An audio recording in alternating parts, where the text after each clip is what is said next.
The first question I have is this.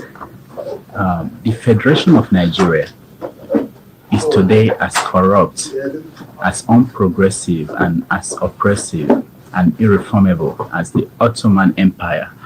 And in contrast, the Federation of Nigeria, in the form it was constituted by the British, cannot by any stretch of imagination be considered an African necessity. Yet we are being forced to sacrifice our very existence as a people to the integrity of that ramshackle curation that has no justification, neither in history or in the freely expressed wishes of the people. That was you speaking in 1969. Do you still believe in those words, or have they changed? Regretfully, they haven't changed. The worst thing about Nigeria is that here is a nation that has so much potential. But the only problem is that everybody seems really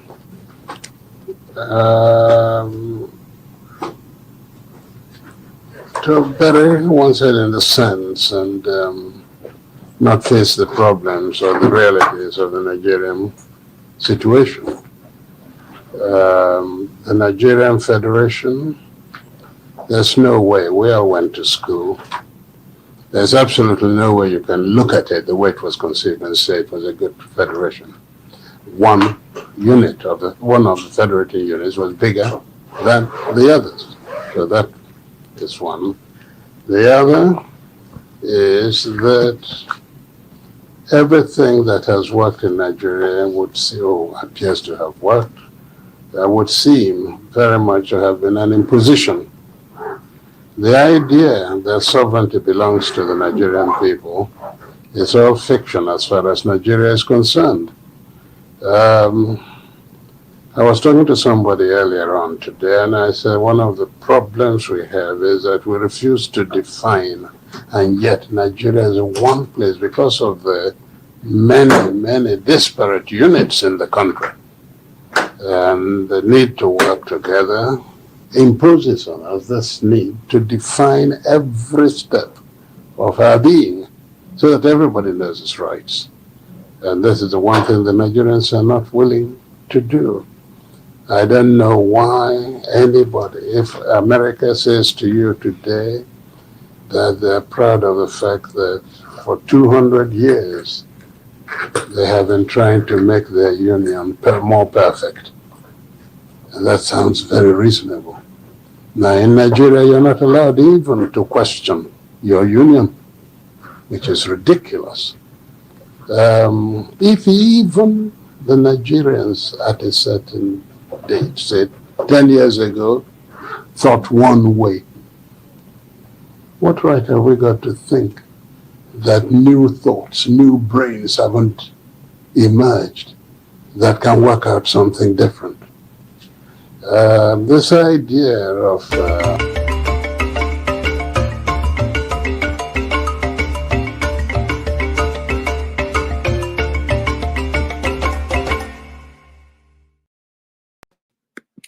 Hello.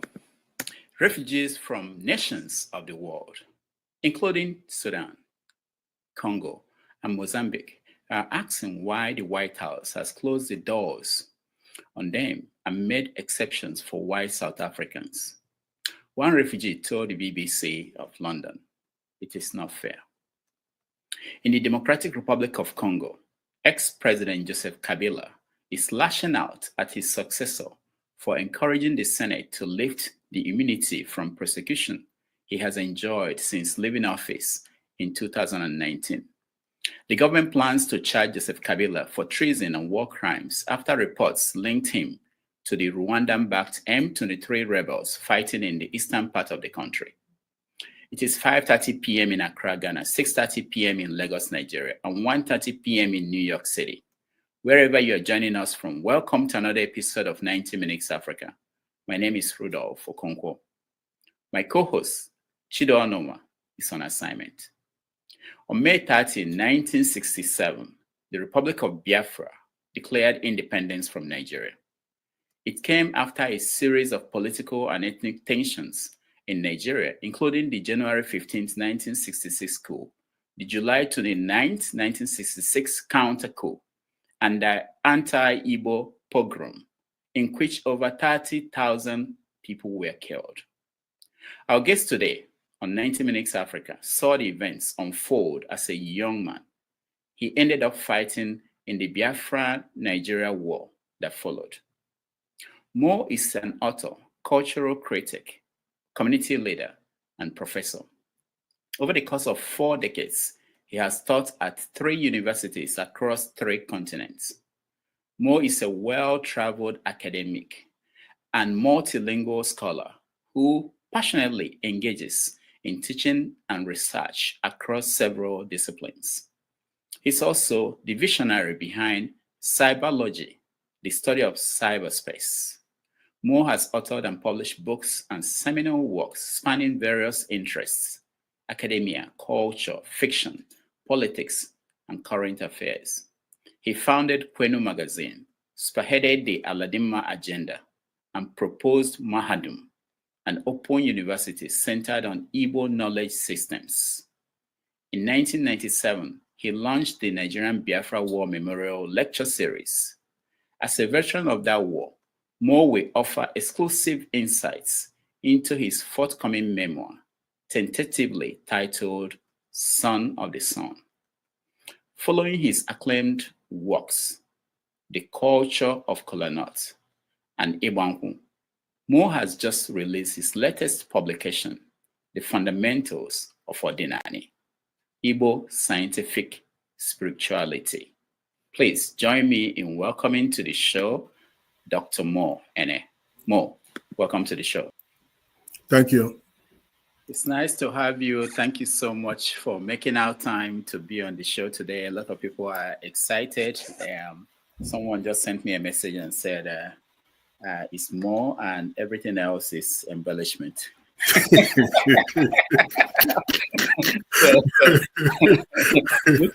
it. This is case closed. Well, yep.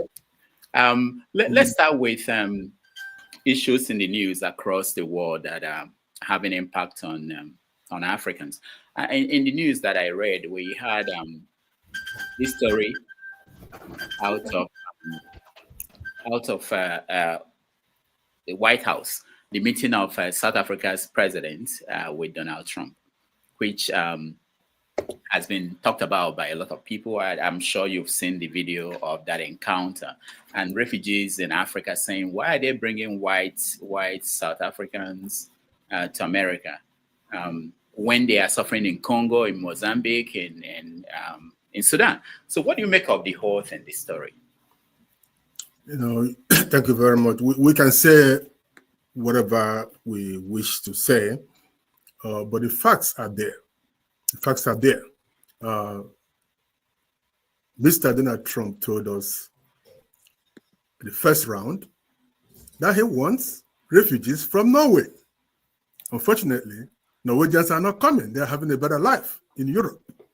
So he turned around and his friend, Elon Musk, sells him this idea of why South Africans suffering, which anybody who knows anything about the world knows that it's a lie. Okay, I don't want to call it a lie, but it's not true. It's not true. Nothing happened to white South Africa. They're having it good, or else Elon Musk's father wouldn't be living there. He would have gone back to Canada. So he did what he wants to do. It's all politics. When the Jews were suffering under Hitler, it took quite a while for them to get here. Okay, I know what they did to get more Jews to come into the USA. So it shouldn't surprise anybody. It's all politics. Okay, so they're here, and let's hope they will send words across to those back home. The truth of what America is, that they're having it so good down there. I mean, when they have winter here, they have summer and vice, so they can travel and come. Nobody's stopping them. Ramaphosa came in last time. I don't know why he came, but if I were him, I'll tell Trump, no one send a ship. Pick some more. So I have nothing to say about it. We know what it is. I don't want to call it racism, but we know what it is. So good luck to them. I wish them all the best. What about the performance of Trump in the White House when he showed videos and clips and showed newspaper cuts where they were showing pictures of people being buried. And some people have pointed out, news organizations, that these were not from South Africa. These pictures, he showed that they were not from South Africa, that some of them were from Congo. If South Africa, you see, that's a problem with people who oppress, bullies. They make you feel like you deserve what is happening. Many of us saw Soweto happening. Many of us saw what happened in South Africa. And then when it turned around, give the people of South Africa some credit. They didn't seek revenge. Those things didn't happen. None. Not even in Rhodesia. Rhodesia, Zimbabwe now, was about land. In South Africa, they have a place, I think they call it Orania or whatever, where only whites live, and nobody said anything about it. So the fact is, I don't know what Elon Musk is feeding Trump. I don't know what his motives are, but the issue with South Africa is very, very unreasonable. I hope it's something else, like the situation with Brazil, Russia, and India. What is it called? The nations that are coming together. So, hello? Are you talking about BRICS? Yes, BRICS. Yeah, maybe it's about BRICS, but I don't know. I don't think it's about black and white issues in South Africa. None, zero, none. I don't know why. Now, about the land, how do you think South Africa can navigate dealing with the land issue without facing the kind of punishment Zimbabwe faced when they decided to kick out white farmers? I don't think they kicked out white farmers, but let's take South Africa. You can do these things without fighting. It's all politics, and time is our good friend. If West South Africans are farmers, as Trump thought, and they're farming and producing food, and the food is affordable, why take the land from them? If we come to the city and somebody owns a store, a white guy, and they want to build a road across it, it's eminent domain. You take it up and pay him or her compensation. Over the years, this way, I don't think South Africans are suffering from lack of land. I don't think so. If we need to, we can move to Namibia, where half the country is desert, and try to make it arable land. With technology these days, we can do it. People can farm in their house. We now discover how to farm yam in our backyard in bags. Okay, and they grow big yams. I do tomatoes in my backyard now. So we can all farm. So everything is, as long as you are talking, as long as nobody's killing each other, everything else, like somebody told you, will be embellishment. We'll move on. So I don't see why we should fight over things that are just not necessary. Yes, there were many things that happened there, but even in USA, people now buy houses, people now buy land. Okay, how much do you think you can even have in this world before you die and move on? Okay, or you give to your children and half of them start smoking a crack or something, and they sell it. Life is just like that. We should have some patience, get something to sustain us and our family. But when you are denied the basis, the essence of existence, which is your life, that's when we have a problem. So I think Ramaphosa is doing well. By the way, he's in power today because of the white dominated party that is in coalition with him. So I don't know. I don't think there's any problem about black and white or that kind of overt racism in South Africa. Of course, it's everywhere. Somebody must hate somebody for some reason. Either you are tall or you are short or you are Anglican or you are Catholic. So it's all there. But then as we move on in life, we begin to see that all these are not things we could just move beyond. Thank you. Right. Let's go to Congo before we go back home to Nigeria. In Congo, that country has been in crisis since 1960, and it continues. Yep. The story is that the former president, Joseph Kabila, the Senate of the country stripped him of his immunity and they're going to try him for war crimes. What do you make of the crisis in the Congo, the Democratic Republic of Congo? What is going on, and how is it that the country that big, that should have been very influential in Africa, is going through this crisis? Is it because of the minerals they have? Is it more than that? Yes, it's more than that. Of course, you mentioned 1960. Something that still haunts that country and even Africa is the killing of Patrice Lumumba. Okay? We know who did it, how they did it. Okay? There's something you don't do in life, and I think that it will just go away. The spirit of Lumumba haunts that country. So, now we want to strip him of his immunity and try him. If he did something, let him try him. You see, that's one thing we do not do in Africa. We do not help people responsible for their crimes. Okay, they did it in Europe and sanitized the place. We're going way back to 1884. That's when all this thing started. Look at Rwanda, half Hutu, half Tutsi. Look at Burundi, half Tutsi, half Hutu. Look at Congo, Katanga, half Tutsi too, and half some other people. Our problem in Africa is that we have not learned, and we're still not learning. Look at Europe. You have all these small countries. They are ethnic based.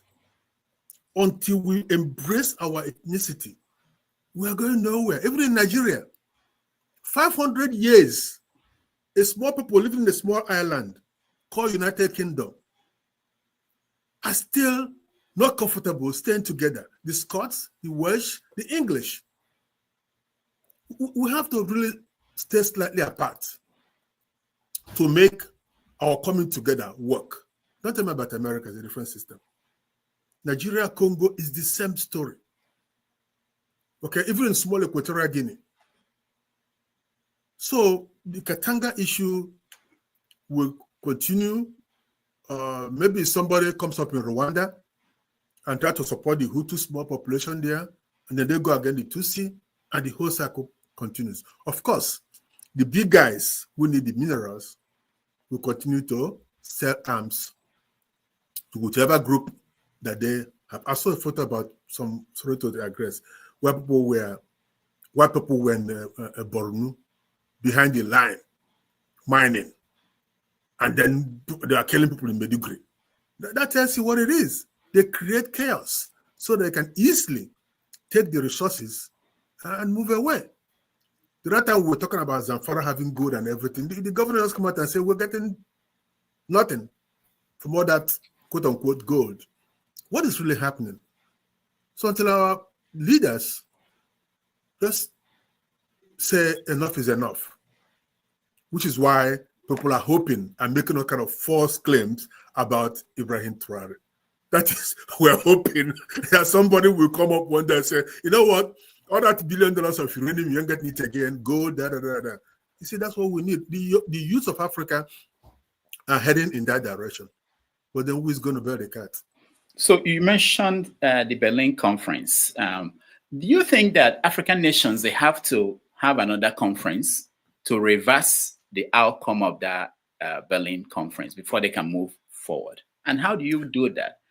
You can do it Africa-wide. You can do it Africa-wide. Some have gelled. Okay, you look at Ghana. They are okay. Some people have gelled and they're okay with it. Cape Verde, they're small, they have gelled, they're okay. In Nigeria, we haven't. We've tried it with war. We've tried it in bed, if you know what I mean. It hasn't worked. We still killing each other. Even if you see a man married to a woman from a different ethnic group and still talking bad about another group, about killing them, when your children are actually more your wife's ethnic group than your own ethnic group, because your own is mixed. But your wife is pure other group. I don't want to mention a group because that will start a war. But people still do that. So we're not ready.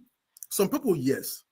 Like in Ethiopia, they have their problem. The Eritrea fought, and Eritrea shouldn't have to fight to get their independence. because culturally, linguistically, they are different. But they have to fight with Ethiopia all these years. Look at Sudan. How many years did it take South Sudan to split? So it's terrible. We have to tell ourselves the truth. We can't do it on Pan-African basis. It won't work. But each country will start doing something. Mandela has said it, and PLO has said it, Lumumba has said it, that the day Nigeria stands up, Africa will wake up. Now, there's something you talked about that we have to slightly be apart. That was actually what, if I remember correctly, what Kaduna Nzogu said in the speech he gave on January 15th, 1966.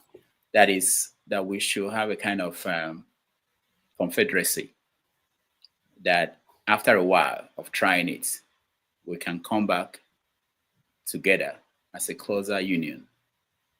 Did you listen to that speech when it was made? Sure. I heard it all. He said it all, and that was Aburi. That was Aburi. Okay? Have certain things, do it separately here, see how it goes. It might not work. Maybe Eastern Nigeria couldn't have worked as well because the Ogoni might feel comfortable staying with the Efik or a Bibio or that, or found out that, hey, you know what, it's better to say this way. So he was right. And today, what he said then still holds. We have to find a way to stop all this nonsense about people feeling insecure with relating, and then everyone said, oh, we can't talk about this, and there's always one Nigeria, one Nigeria, one Nigeria. Fine. I don't even want one Nigeria. I want one ECOWAS. I want one Africa. But then, like we said, if the first child did not work, how do you think the other one is going to crawl? So we have to start somewhere. We've tried this for, what, 60 years? Going to 70? And we're still fighting. And we refuse to acknowledge the basis of our problem. Okay, now Nigeria, we think we're getting it right. What happened in the north? We now know there's no Hausa Fulani. There's Hausa and there's Fulani. And we bring that out, so we begin to see there's the middle belt. The people in Plateau, the people in Adamawa. So give them time to gel, to come together. And there's something the Hausa man is saying right now. I'm sorry to bring it back to Nigeria immediately, but that will give you an idea of what is happening in Katanga, where we thought they were all Congolese. Now begin to find out that many of these guys were Tutsi. And there are other people waiting in line who are the Hutu. And the Hutu are still living with what happened to them. They lost power. Remember that killing the Tutsi didn't just happen overnight. It's been happening. It's been brewing, as it is currently brewing in Nigeria. So tomorrow people get machete and start killing each other. We want, oh, how did it happen? We're barbarians. But when it's happening, allow people to talk about it. Try something else. See if it can be resolved. So now we are, if Kabila was part of what happened, bring him in and try him. In Nigeria, if we can find a way to move emotion, to get Gowon to trial, we will try him as a war criminal. But I think he is. Okay? So what are we talking about? If Kabila, they remove the immunity, let him face trial. Because we learn from talking about issues. Look at Rwanda, how they peacefully resolved their issue. You know why? They talked about it. And those who they say, we're sorry. Just sorry. It suits the soul. And people went to hand. Today they are developed. If they have another problem tomorrow, it will be for something different. But in our own case, we have not even addressed what happened to us. Every day, stop and just think.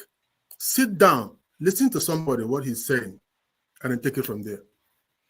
Okay, we will get to the Nigerian situation, what happened in the past, but let me get your view on what is currently going on. In a few days, it will be 2 years of Tinubu's administration. What do you make of how far he has done running the country? You know what they say, if you mate standing, you give birth to a crazy person. He's an idiot. Okay, so this guy had good ideas. Let's put it this way. Forget about how the election went and all that. In a good country, the number of people that elected Tinubu wouldn't even elect a mayor. Okay, of a big city, your city, by the way. So the thing is this: he started on two things: the subsidy and the floating of the naira. That's something he shouldn't have done that way, the way he did it. He threw everybody off course. They realized the amount of money they will make by not paying the subsidy and say, boom, let's go for it. It doesn't work that way. We're in a democracy. You table some of this, people will talk about it. So this day we still do it. We don't discuss issues. We just bring it to the compromise legislature, they pass it and you move on. Secondly, Tinubu has been spending like a drunken sailor. All this money we are spending going to France, doing this, it's not necessary. It's not necessary. He bought a new plane. Every day he's here, he's in Rome, he's in France, he's in China, he's all over the place. And those things are not bringing in anything. We should sit down and we can make Nigeria great. Nigeria is a great country. I've traveled around Nigeria. It could be a great country. But it's not happening. And then we're talking about big projects. He tried to build a road from Sokoto to Lagos, from Lagos to, what's it called, Calabar. Okay? And all that money being squandered. When a civil servant is earning 70,000 and his rent is 150,000 a month, how do you live? Except bribe people? Nobody, a civil servant, can genuinely keep his son or daughter in a university. We are feeding, if your daughter is feeding at 3,000 a day minimally, but price by 30, just for food alone, you need 100,000 naira. That's why you have people trying to make ends meet by all means possible, including kidnapping, of course, armed robbery, yahoo, bribery, politics. If I haven't mentioned corruption. So I don't envy anybody in power, no matter where your excellency is, state, federal. But sometimes you wonder what sort of water they drink, that they seem to be disconnected from reality. It's sad. What about the people? If you look at the current political state, the ruling party, APC, they are saying that they are okay with one-party rule. The opposition, even though people are desperate based on how the economic situation is and insecurity, the opposition cannot get it together. They are blaming the party in power for causing problems in their own political parties. When you look at that, who do you blame? Is it the people or the politicians? Politicians. I don't blame Tinubu one bit. You'll be surprised to hear this. I don't blame him. The problem is that politicians cannot stay without their mouth fixed to that breast of national milk and honey. They can't stay for 2 months without it. They want to be there. So they're jumping. Already these guys are jumping from Labour to APC because they want to be assured they will come back. Okay? Like I'm telling you about standing up to reproduce. That's what happened in the Labour Party. Most of those guys that came in have no business in Labour. Labour, obedient. And we elected them. What happened? We found that they were chaff. They had nothing to offer. Okay? In Enugu, we had 2 Labour senators. I've not had any of them speak. Okay? So I don't blame Tinubu. He has the resources. They have many people appointed. Many people jump ship to get appointed to Southeast Development Commission. That's what they want. They want where it's happening, where they'll be getting some change on a daily basis. So that's the attraction. Okay, but if you have people who have, by the way, you know Nigeria party, but Babangida got it right. He got it right. It's a 2-party system. One to the left, one to the right. Okay? But when you have APC dominating all through, And also with EFCC, once you come over, your sins are forgiven. So he's using what he has to get his support to himself. Tinubu said it last night, the night before? He said he was right. So we don't have many Nigerian politicians with strong conviction. They are not there. But if they are there, they could get people to pay them to sponsor their political journey. Like we did with Obi. Obi had his money quite all right, but he didn't go begging. People were giving him money, contributing, and people voted. Unfortunately, if you look at the numbers, there's no way he could win because PDP was strong then. And he was the third leg. So APC, being the party in power, retained their momentum. So I think we blame politicians and the opposition. Well, opposition. We don't even have opposition. They can't be in opposition. They're too hungry. Okay, let me play a video. After that, I'll get your take on Obi and his role in the this current dispensation. Let's watch. Loves me now. If everybody here says we'll vote for you and you're okay, I'll go away. I don't stay where everybody likes me because then there's a fake. Yes. There's somebody here who feel like this man. It doesn't matter. It doesn't matter. Let me tell you. If there's anybody that wants to be friends with Obina, where's Obina? You see her? Yeah, but that Obina must not have. Alright, sir. It's a privilege to meet you. Thank you. My name is also Obina. Yes. I also went to UNA. Ah, interesting. Yes, sir. So I don't hate you. No, don't worry. I don't agree with some of your... Yes. Yeah, so I want to ask a question. Yes. As the leader of the Labour Party, the Labour Party has been rocked with several crises. What have you done to fix this crisis? Because Nigeria is a very complex country. And if you cannot fix the problem in the Labour Party, how do you intend to fix the problem in Nigeria? Thank you. Thank you, Obina. Let me tell you. Obina, there's a difference between what is happening in the Labour Party today. It's caused by government deliberately. What me anyone. Obina, what is happening in Labour Party and PDP is caused by government. We have had a problem in our party before in the past. And Yaradua was president. And I came to him and he told the then INEC chairman, I don't want problem in any party. And we were forced to fix it. Sir, so 2 questions.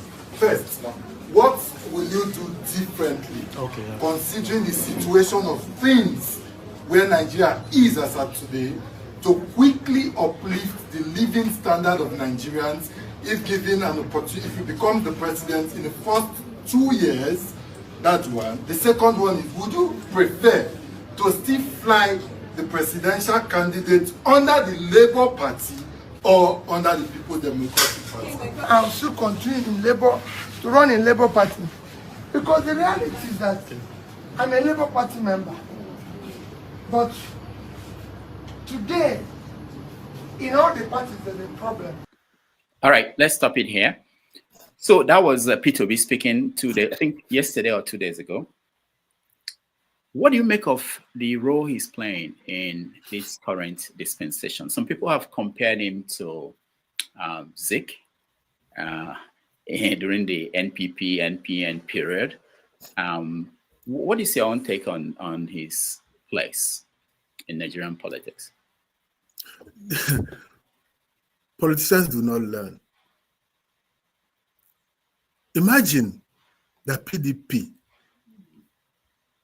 had put Obi and Dati forward. We'll be seeing a different story. They failed. Obi is not without blame in this issue. For some reason, they left Labour to just roll. I never heard about the senators, the House of Rep, have any meetings for any day. Do you know that there were more labor legislators in Enugu State by May 29, 2023? But today, the only one left is in jail. How? You have legislator, you couldn't even produce a speaker. Then you are all bought over. So the thing is, Labour should not blame Tinubu. They should blame themselves. I'm not saying that APC is not without sin. Of course. Of course. They have waved the EFCC wand. Okay? They waved money, positions. Okay? Of course. There's some weak case there. Okay? So there's some weak case is there effectively destroying PDP, and PDP will not even say a word. And they want to blame Tinubu. So I don't know, Peter B is, somebody has said that Peter B is not a Nigerian. He's not acting like one. You know? I'm not saying listen, we have to give it to him. He didn't allow people to go out to the street and be killed and be mowed down just because of power. You have to give it to him. There's a little bit of that in Jonathan when he said, "Look, I'm not going to fight this war." But at some point, you have to behave. You have to do certain things. That my friend would say that sometimes you have to behave to show that the man and the woman is in bed. So the thing is, you just have to do something. Labour is not doing anything. Aburi should not have been a problem. How much did they give Aburi to be causing all this problem? Aburi wants a position. He wants a place to stay. You call him, sit him down, and say, my friend, if you keep going this way, you won't have the Labour Party, and look at it. You can give you all the money they give you, blow it, and that's the end of the story. But call people, talk to them. All this time they wasted time going to court and destroying Labour Party. Who is going to gain? Nobody. And look, unless something happens, there's no way Obi is going to pull what he did in 2023. It's not going to happen. Of course, PDP is almost dead. So I don't know our way forward. You see, that's when Tinubu has to be very careful, because you push people to an end, to somewhere, and then something happens. I hope it doesn't. Okay. So, knowing that and looking at the insecurity situation in the country, with the trial of Nnamdi Kanu going on, and the one of Simon Ekpa maybe starting sometime this month in Finland, where do you think Igbo people should put their eggs? Someone said, I think Umahi said that all the Igbo governors are supporting Tinubu. Is that where they should be? Rudolph, they can be whatever they want to be. It doesn't do anything for me, for Igbo people. Okay, we have to look at the future of our people, how we can make it with what we find ourselves in. Look at Nnamdi Kanu's case shouldn't be dragging up to this point. It's been 10 years. What's happening? It's not worth it. When people have told Tinubu, they talked to Buhari, they begged him, they cajoled him, nothing. He's still there. We thought that when our sister Bianca gets there, we would just, snap a finger, smile, and then Tinubu will buckle. No, they're still there trying this case. It doesn't make any sense. It does not. I blame us too. By 1997, I said it, I wrote it. That was why we set up the Nigeria-Biafra War memorial lecture. So we learn what happened. So this day we still don't know what happened. What do we have to fight? What was nobody knows, or they think they know. Okay? And you have all these young men getting into trouble for nothing. All these people killed. Okay? Let's talk to ourselves and say that Biafra as was is not attainable, period. At the same time, Nigeria as is not sustainable. So we sit down and talk to ourselves. All these people you quoted talking that yes, what do you expect Umahi to say? Okay, he's working on that Tinubu, he's getting all he wants, and he's not telling you where to go. Fine. The governors want to support Tinubu, that's okay too. But that's not where we should be. We should find something that works for everybody. Okay, we need some fundamental changes in Nigeria. Not 2027. That's not the be all and all. So I'm not worried about that. And I hope that by next week, hopefully, something will touch Tinubu's heart.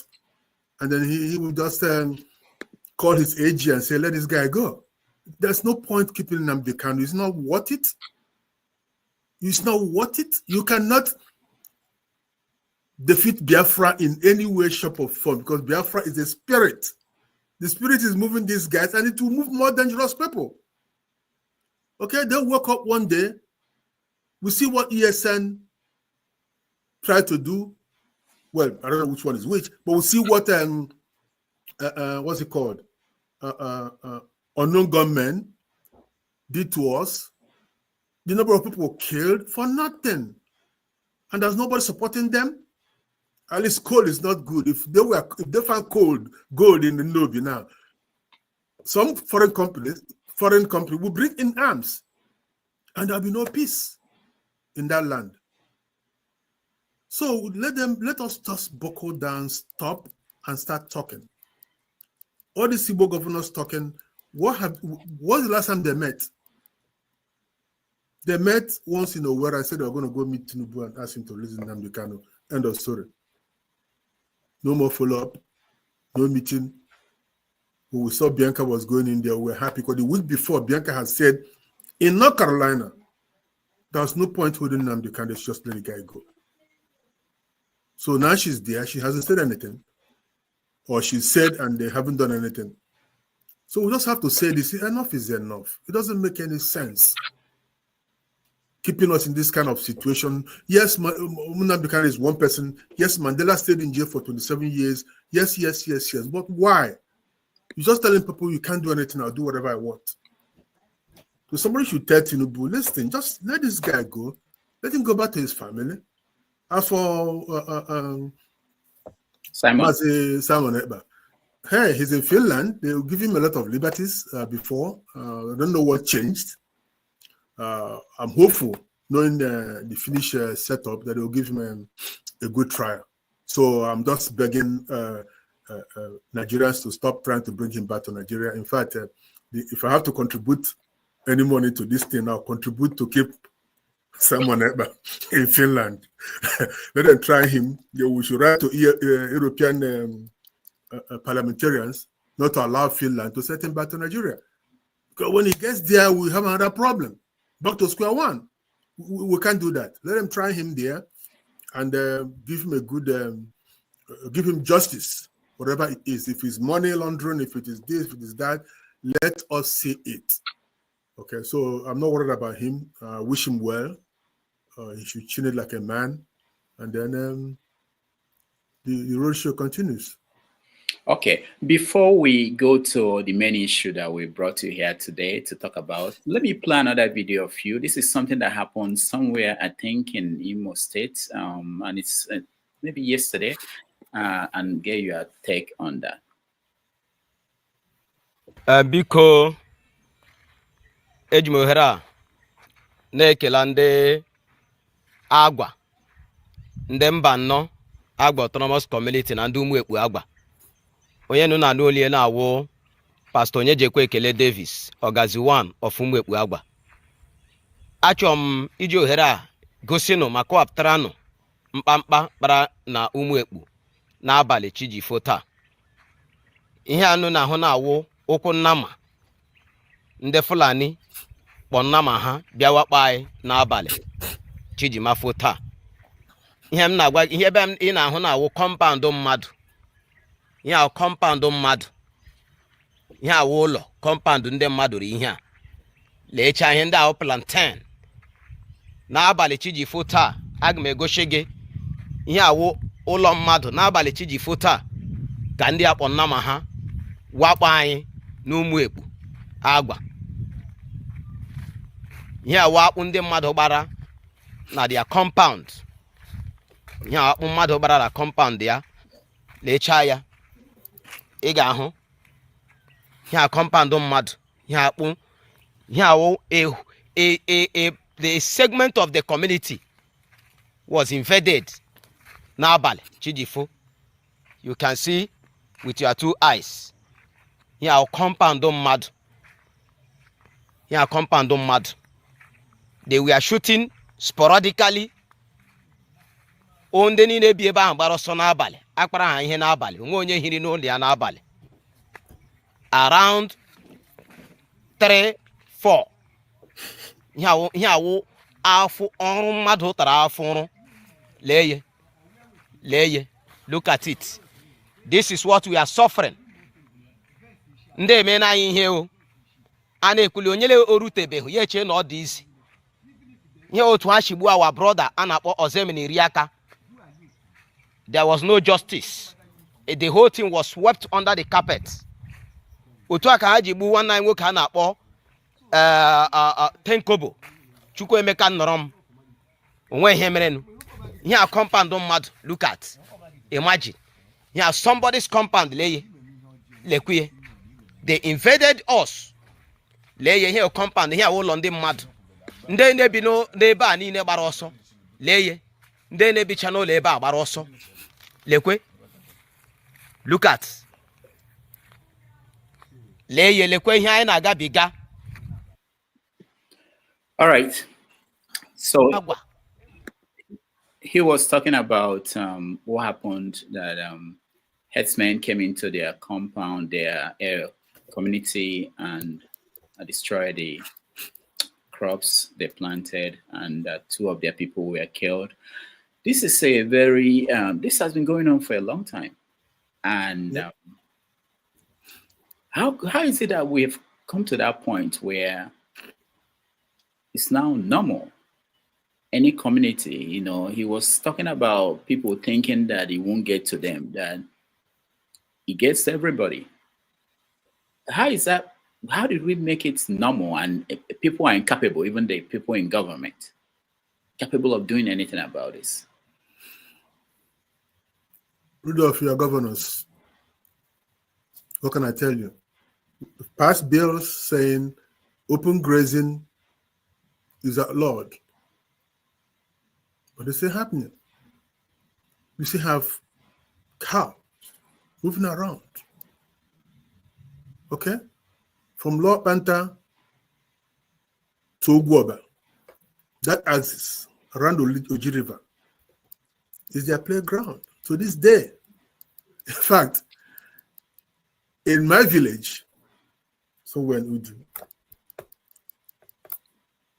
they were having a feast. They killed a goat that they brought from one of their outings. The daughters got married or something. You know how they do this in the village. And these guys showed up from the farmland area, and they wanted some water. They gave them water. Luckily, that one of the guys lived in the north, so he spoke Hausa to them, and they gave them water, and they turned to go. Then they came back again and said, "Oh, could they buy some meat?" Some people who have cows all over the place. They said, "Okay, no problem. We don't sell this kind of thing, but we'll give you some." So they gave them some meat, and they walked back and they moved on. Luckily, there was no conflict. There was no fighting. But you can have this happening where you have cows move into a community, eat up everything in the farm, and then move on. We see it happen in the north. We see we had a feast on somebody's barn and ate all the yams. We saw the raping of women, which is not surprising because you see these men who walk all the way from Sokoto, from Nigeria, down south. They're 17 at the prime of their sexual competence, and they see a lone woman in the bush. Of course, nature takes over, and then to conceal it, they kill the woman and move on. They've moved from there to invading an entire community, driving them away. In Benue, in parts of Uzuwane, Aguleri area, all the way down to through Enugu to Ihamufu to what's it called? Ebonyi State. We know it's wrong. We've condemned it. We've given ideas, but nobody is implementing it. So maybe, just maybe, we should listen to DG Ajayi of DSS and do what he told us to do. Defend ourselves. Just maybe. But I don't recommend it. We know what the consequences will be. Even Nigerian police or Nigerian is going to come in and take care of the situation. I don't know. I don't know. Everybody has insecurity all over the place. Governor Zulum in Borno has been crying, mentioning names that politicians, current senators, and the rest of them are involved in sustaining Boko Haram. I don't know. One Fulani guy told us, oh, wherever you see us, we have paid the Igwe or the Eze of the community. In the West, they try Amotokun. I don't know if it's working, but at least they are doing something. In Uromi, some people took the laws by the hand, and we know how that one ended. So it's all over. I don't know. I don't have a solution. I don't have a solution that won't entail fighting back. And then fighting back is violence, and you don't want to start it because I've seen it close by. It's not pretty. Yeah, talking about people recommending self-defense. Danjuma, T.Y. Danjuma, famously said that people should defend themselves. And people asked him, how are we going to do that? Where do we get the arms? You remember what he said? If you know how the other people got it, go and get it. Yep, get your own. Yep. So, listen, getting guns will be the problem. You know, it's just like people say you are free to, you have free speech. But then what happened after the free speech is a problem. Okay, we in my community, making guns has been way back. They can do guns with gunpowder and all that. You can also, procure it through the black market, so to speak. But we don't want to go that route. The government should do something. If we elect you as the governor of a state, you should be able to contain these people. 4 years ago, we had a governor in Enugu who had the head of the Maiti Allah in his government. These people are known. We know them. If you can't talk to them and say, look, you have to get a place, a ranch or something. Nobody goes in Kanu carrying spare parts around.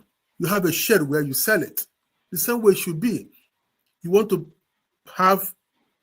rear your cattle, have a ranch. You have to buy the leaves. You have to buy water. And then sell your meat.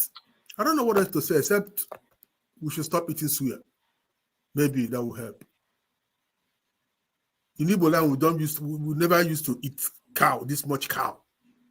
That's why when you kill a cow, you become a buefi. People eat goats, chicken. So I don't know. I don't want to say something here that would be very, very, very controversial, but it's worrying. It's troubling. So when the Boko Haram thing started in the northeast, and before the insecurity spread towards the middle belt to this extent that it is now, people in the northeast, they were writing me that we don't understand what's going on where they are, that they don't go to school, they are in IDP camps, that they are suffering, but we in Lagos, we in the East, we in other parts of South, that we are going to school, having weddings, funeral, living our normal lives. It made me think about the children from these places now that been kicked out of their homes. They ran out in the night. The kind of damage that is done to them, the families. Of course, we don't treat trauma in Nigeria. We see pictures and videos of people slaughtered. Who will they become 20 years from now, 10 years from now? These are the people we expect to be patriotic. These are people we expect to carry the torch of one nation, Nigeria. How? They'll become more. I went through it. I wanted to get to that. Survived. I know. See? So at a point during the Nigeria-Biafra war, a general said openly that he wished that Biafran planes would come and bomb Lagos. He just came back from the war front. That he wished they would come and bomb Lagos so that people will see that there's a war going on in Nigeria. People are going about having fun, enjoying oil money. Nobody cared. The babies were starved, kwashiorkor, ravaging people.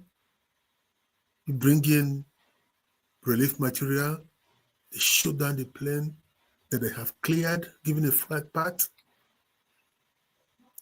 I feel it. I feel it. What's happening up there is horrible. Horrible. But they didn't have to go through this. So, we don't. The person that told you that is great. We don't know what's happening. We don't feel it. But we went through it. What do you want people in the Southeast to do? The people in Lagos are used to it. The whole one day will continue. But in the East, we feel it. But then, as General Mahadum said, we should not get involved in this anymore. He was clear. Do not. Remember that the guy that caught the Boko Haram guy, Yusuf Muhammad, was an Igbo general and didn't want to do anything with him, just took him and handed him over to the local police. What did they do? They killed him. And here we are. Just one simple act of violence. I mean, they could have Boko Haram. I don't know. I won't nobody stops them. But that was what started it. The same thing with Nnamdi Kanu. Let the guy go. The first time you had him for nothing, he didn't do anything just because he was talking. If you let him go, he will go back to London, the wife had a baby, and there's something, you know what I'm talking about. There's something that a new child does to you. You feel totally responsible for that child. You begin to change your perspective about life. But no, they had him. And here we are. All the people that died, all the time we wasted, all the resources we wasted, we could have been somewhere else today in the Southeast. You know what they say? It's turn by turn. Everybody will get that breakfast. People are not talking about their marginaries. Oh, we are now swelling their population. With all these dislocations, killing their parents, leaving all these young ones roaming around. And one of them might grow up tomorrow to become the head of bandits. As you make your bed, so you lie on it. It's not looking pretty at all. Okay. We will take a break. When we come back, we'll talk about Biafra, Nigeria, Civil War, how it started, what all the controversies, and then the way forward. So please stay with us. We are talking to Dr. Mo Ene, and thank you for joining us. We'll take a break. We'll be right back. Thank you.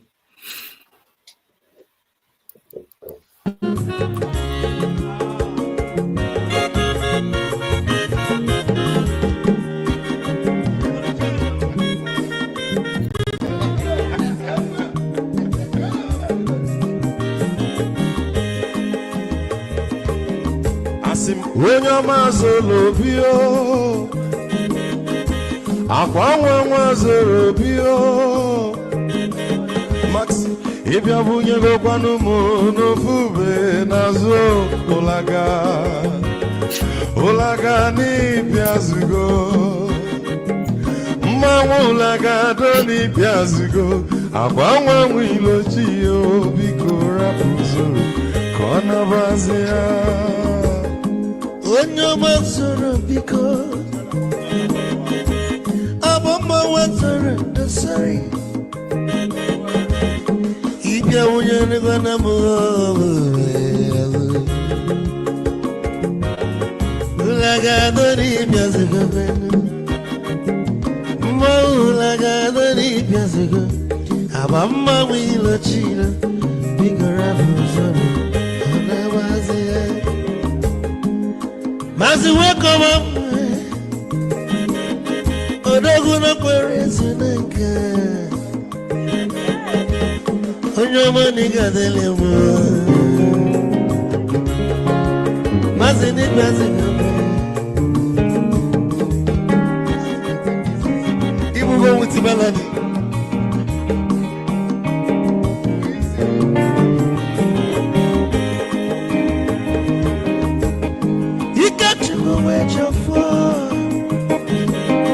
Odogu na chalanoka Ezi wane mliga delemo Olagado ni piazigo Olagado ni piazigo Amama wilo chilo Bikora muzoro Anabazi Te Onyamazoro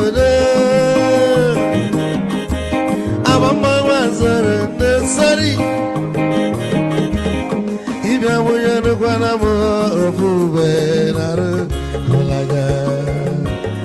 Mulaga, no Piazugo, Nazaboy, Mulaga, Doni Piazugo, Amama Wilo Chilo, Biko Rapuzoro, Anabazi,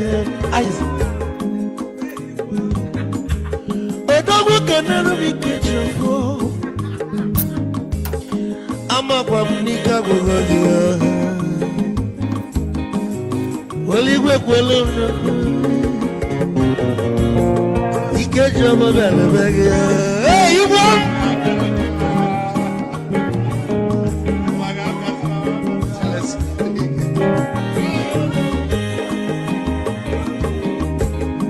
Ebu kampune kene Ama gondin so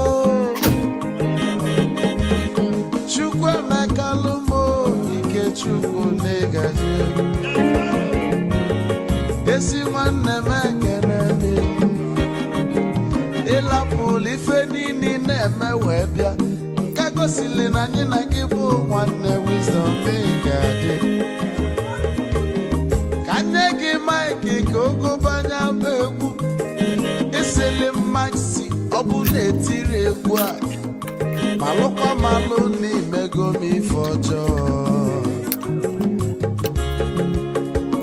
Wesi gị nwanne m ife ọkụ na-echọlụ na nkeme Wisdom onume ekene gị Bama ihe ihe biko lapụ Nabasị ya Zoro, zoro, zoro, zoro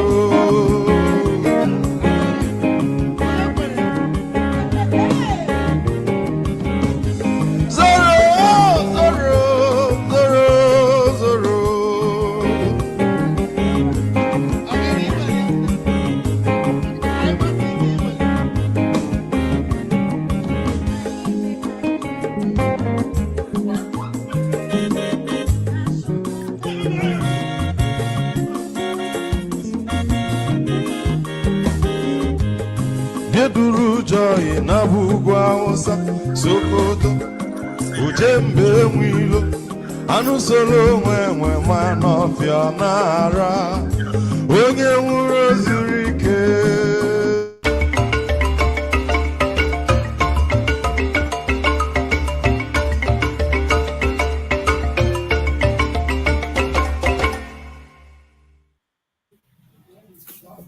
All right, welcome back everybody. Thank you so much for joining us this Sunday. we are having a conversation with Dr. Moore. And Moore, thank you so much for being here again. Thank you. Thank you. Let's go back to 1966, January 15th.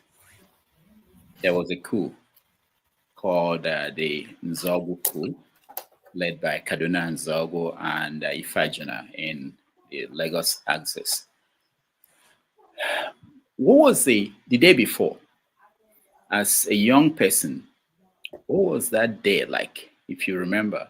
Was there any sign that something might happen? How did that feel?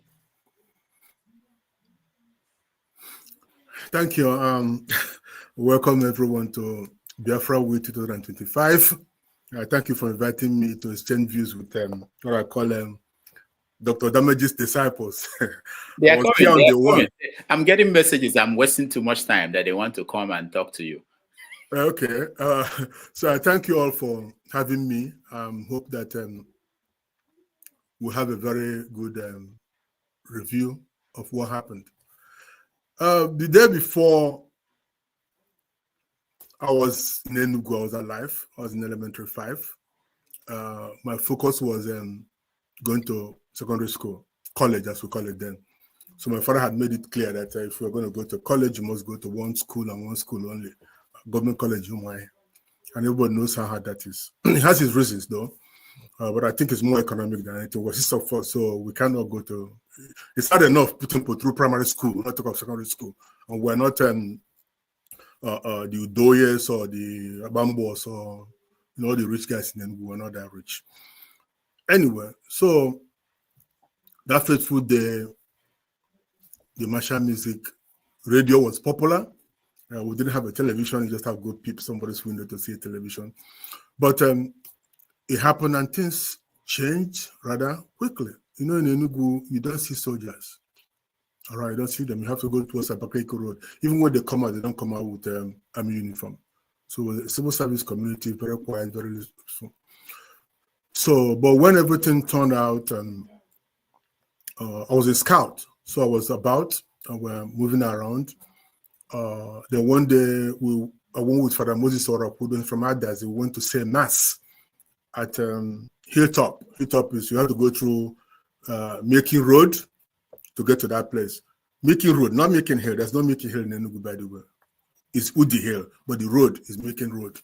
So when we were coming back, we had these soldiers stop us and they insisted on searching the box. The box we used to sell, the priest refused. It was a big problem.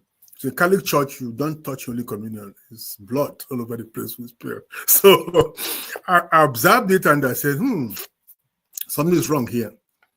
So that gives you impression that something is wrong. You don't go out on your own. You just listen to radio. So when I came back, I asked around in school. I said, there's this thing called bus company that we have to go. So we went, we joined, we got our stick, gun. Then we have to crawl, do all the dress, sit down, salute. Then this road up, just to fast forward it, we were doing drill one day after the Aburi thing and everything has happened. This is now 67. And then this plane comes over where we were doing the training, somewhere in the express road. Now it's not the express, Enugu-Onitsha Express. In those days, only one road to come into Enugu was the Making Road. So he came close, opened the side of the door, and threw out a bomb. So the first bomb that they launched in the war, I saw it. It was so close. So for me, that was a baptism of fire. And then the whole thing started. At some point, Enugu was under siege. Because I was involved, I could hear things happening. They said there were saboteurs, that they came in dressed up well, blah, blah, blah, all those things. But for me, my family had to move. My dad said, don't touch anything. We're going to go. We couldn't go through the Making out of Enugu. We have to go down to Four Corners, which is towards Kanu, to Ogu. And then go through the road that takes you back to Enugu-Onitsha Old Road. So that's what we did. My dad said, don't touch anything. We're going to come back. Hey. We never went back to the house. So before that, I had a good childhood. You know, there was water, there was light. Nobody takes light. Nobody know what water was always flowing. It was a public bucket toilet, but it was good. Everybody was happy. School. So from there, we went home, and they reassembled at 19th Battalion in Uji Abia. Okay, so we were having the bus company in doing Reiki. Reiki is that they give you go to the back of the front and trying to get some information where the federal troops were. So one day they said, we all have to go. They said, why? They said 9 of the boys that went to 9th Mile on Reiki, they caught them and plucked out their eyes. And they couldn't take it anymore, so they let us go. So we went to the village. My grandfather was there. Thanks to him and my grandmother, we were able to feed. We didn't have anything. We came back from Enugu. We didn't have any thing to steal, no money, nothing. So one day I went with my grandfather to farm. My village is between somewhere Oji River and Ogu. So there's a road that passes between Oji River and Ogu that connects the old Enugu-Onitsha road and the Enugu-Port Harcourt route. So we didn't know that the war has gotten that close. We got our young, we're coming back. This soldier jumped out from the car and opened fire right in front of us.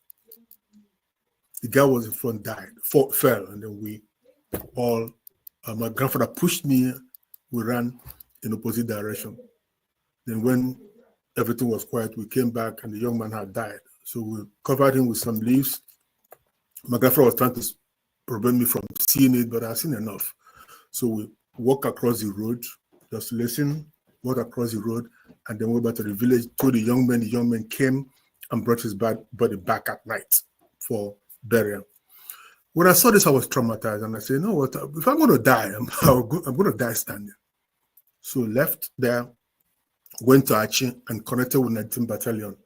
So from there, the journey started. I left my family. I never saw them again until after the war. They let me go because I've been used to that kind of life. Anyway, so we went through Ogu. Ogu fell. No, before Ogu, they had this bombing of Ogu. It was terrible by these Egyptian pilots. Uri Ogu was pure massacre. It was unnecessary. Bodies everywhere. It was traumatic. Imagine at that age. We moved on, went to Lokbanta, Lokwinsu, all those areas, went to Okigwe, and then down to Ajale, which was the 3rd Brigade, which was where I served for a time before joining the army. At a point, they're not my age, they never conscripted. They call it conscript, they call it mobilize. I was never mobilized, but I went on my own. I was, if I'm going to keep my gun, which was a steel-bought Madison, and my mobilet, my guy, in Orumba was called Mwabiem. Mwabiem means Brigade Major's son. Okay, so that's what they called me. I have my own mobilet, I have my gun. I could drive from Ikulobia to Umunze, and they all know me. So you don't touch me. I'm like a secret son. So it was it was a good time. And then I went in for the training at Umukabia. And after the training, came back, and then I needed to go see what's happening out there. So we went to Umogem sector, and then Uguabo, fought, do what we had to do, come back.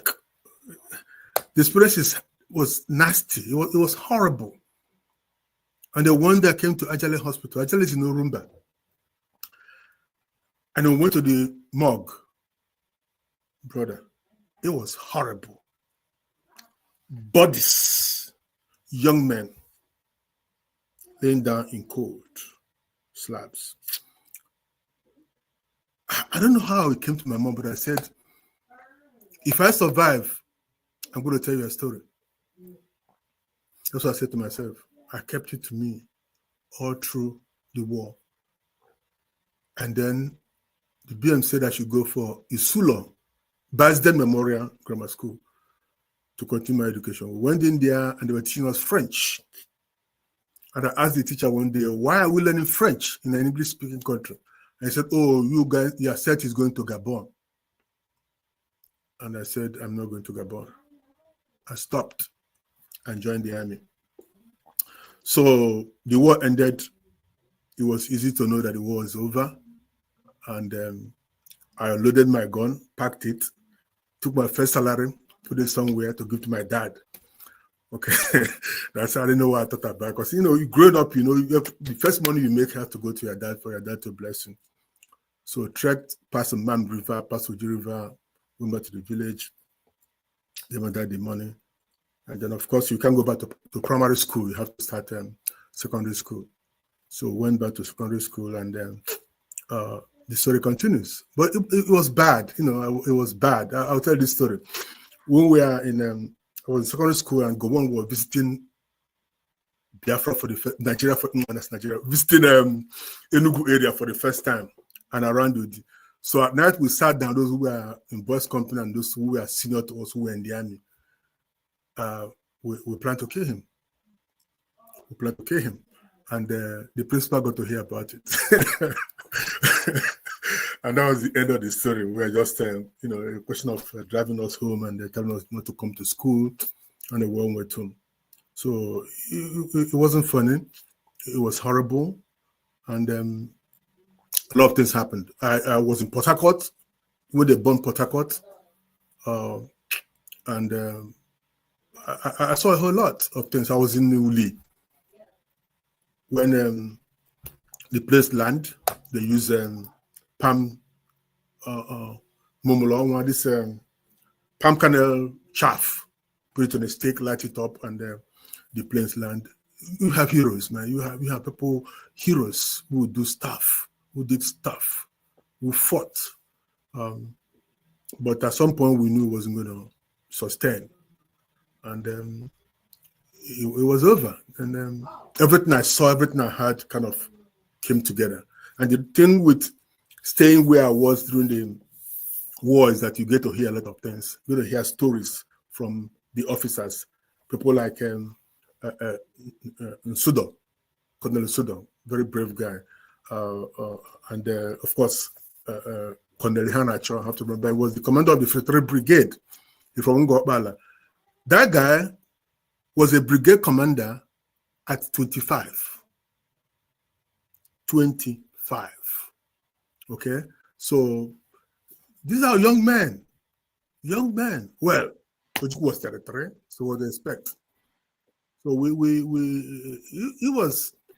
was something. It's not something I wish we do not have to do. Like I told you about this people in the Borno area, they're going to grow up to be more.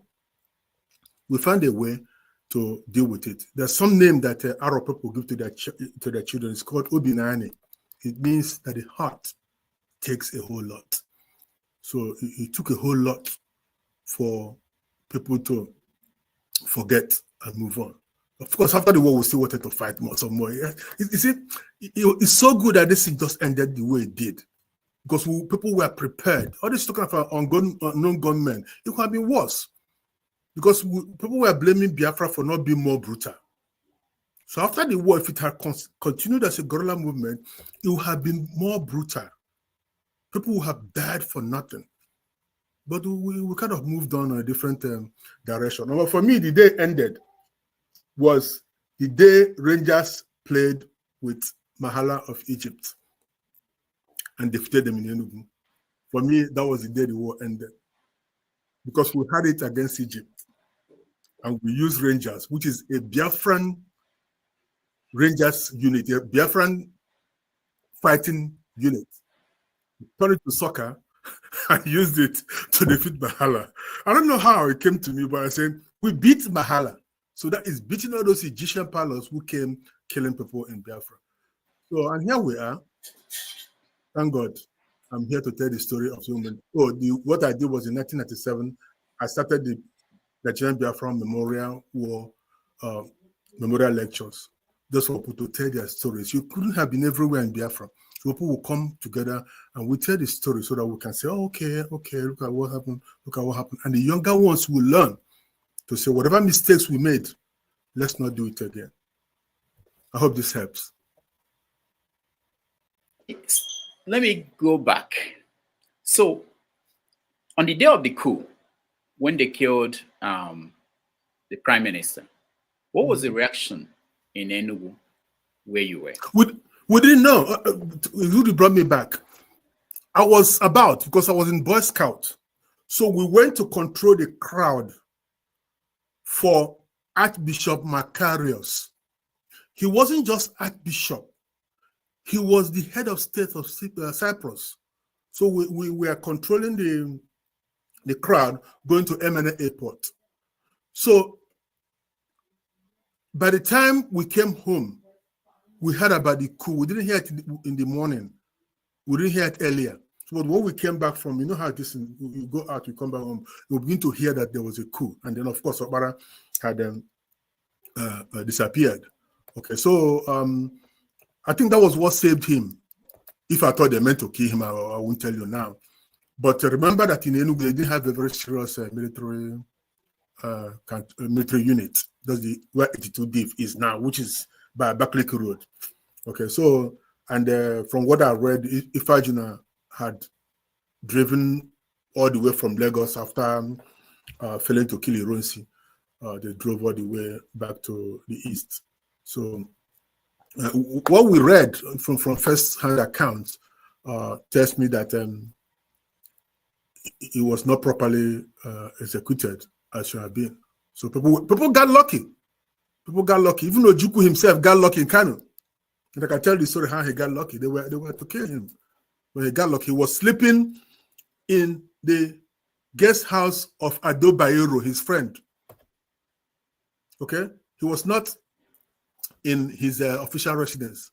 Oh, which, by the way, was he marked to be killed? Was he supposed to be? Was he on the list of people that were to be killed? Of course, because he refused to. He was to be killed. I mean, Zogu told him that. Okay, that he refused to release the money for the soldiers, and when you don't pay soldiers, you have problems. So even to this day, okay, so he was marked to be killed. Colonel Ude, who was supposed to kill him, said that. You know what happened with Ojukwu was quartermaster general and built 5th Battalion. First time they built a battalion, army cantonment in Kanu. So he built the CO's house, commander's office, by the gate. So after Unebe, who was supposed to be the CO 5th Battalion, told him, listen, we need to move this thing back. Ojukwu refused. They had a meeting with all other people, they have a good meeting. Let's do this. Ojukwu said no. But guess what? The week before Ato Nebe went to Kanu, they switched. Ojukwu left quartermaster and went to command 5th Battalion. Ato left commanding 5th Battalion to go and be quartermaster. And then when the coup happened, guess who died? Ato Nebe. Who's his case matter from all the same Newu area? He's from Ozobru. He came back from Newu. Okay, so that's how this things happened. He couldn't stay there because it was too noisy and his wife was having a baby. So the Ado Bayero, the emir, told him to come and stay in his guest house. So Ojukwu was spending the night in his guest house when these guys came, climbed through the ceiling as they did in Rochas Okorocha's Abuja house, and met nobody. So he survived and ended up quelling the coup in the north effectively. So without him, Zogu was unstoppable. Okay. Now, this Biafran story became an issue this year when Babangida, published his memoir. And there were so many things that came out of that book that a lot of people have been saying, but now that Babangida mentioned it, people now had issues and questioned them. But one of them I want you to talk about was there is this impression that almost everybody in the country knew that something was going to happen, that the military were not happy, that there could be a coup. Was that the feeling that people had that period and that the government was not doing well? Of course. There was a coup already, okay? Awolowo was a coup. So we were not, the coup is not a new thing. There was rumors about coups, rumors about colonels, rumors about majors. Banjo was in front of one. In fact, he actually wanted to co-opt Ojukwu and Abode Ejo. They refused. Okay, so there was talk about coup. Everybody know about coup that was going to happen. There's a general, Olufemi, he became an Oba. He talked about coup with Nzogu in Congo. When they came back, he told Nzogu, I'm not going to do this again. Okay, from Ondo. You can Google him. So people knew about coups. Banjo is a big disciple of Azikiwe, and Azikiwe helped to calm that thing down. Even Dixon was supposed to be involved at that point. I don't know if you know the rumors, but Banjo had planned a coup of colonels. So they knew these things were coming. In Ibadan, there's a book Nkemwankwo wrote. He talked about Chris Okibo and Soyinka, but all these people, they're moving around, they were talking, they've seen scripts of what is to be read, and they know the Troika who planned this thing. Emmanuel Ifajina, Ademoyega, and Nzogu. Well, the three of them. And surprisingly, there's a book that Nkemwankwo wrote where he said that the three of them had different issues. It was not the same. Okay, Ifajina could be talking about Greater Awolowo and making prime minister. The other two has their issues. Nzogu wasn't crazy about Awolowo. He wasn't crazy about politicians, actually. Actually, he calls Zig names. Ademoyega, maybe, of course, the situation in the West was nasty. It was horrible. What was happening in the West, the weighty and everything. So they don't have the Nzogu's case, from what I read about him, because he's such a cultural and awesome man. So this is what is happening today. This Hausa Fulani issue. Nzogu was exposed to that. Okay, that the Hausas are being oppressed. And something has to happen. So they have different agenda. None of them was about anything to do with the Igbo people, because the Igbo people have done to gain. Well, how is it that a lot of Igbo leaders escaped or were not killed? What do you know? There's no evidence to show that these guys planned to spare anybody or even planned to kill anybody. Let's put it that way. But things happen. If you look at the way it was executed, even the way Sadona died, you see that these people were 29. Don't forget, they are not like us. They were not rational about these things. How do you kill a man and kill the wife? That's insane. Okay, who does that? Okay, they just got trigger happy. What's his name? Akintola fought back. Okay, he fought back. I hope you know that. He fought back before they shot him. Okay, what are you doing killing Okotebo? He's a money man. Listen, why are you killing him? Or Abubakar Tafawa was posed no threat to anybody. Okay, so I don't know why it happened the way. Who do you want to spare and who do you want to leave? Why didn't they kill Osadebe when they crossed Benin and then headed to Enugu to kill Okpara?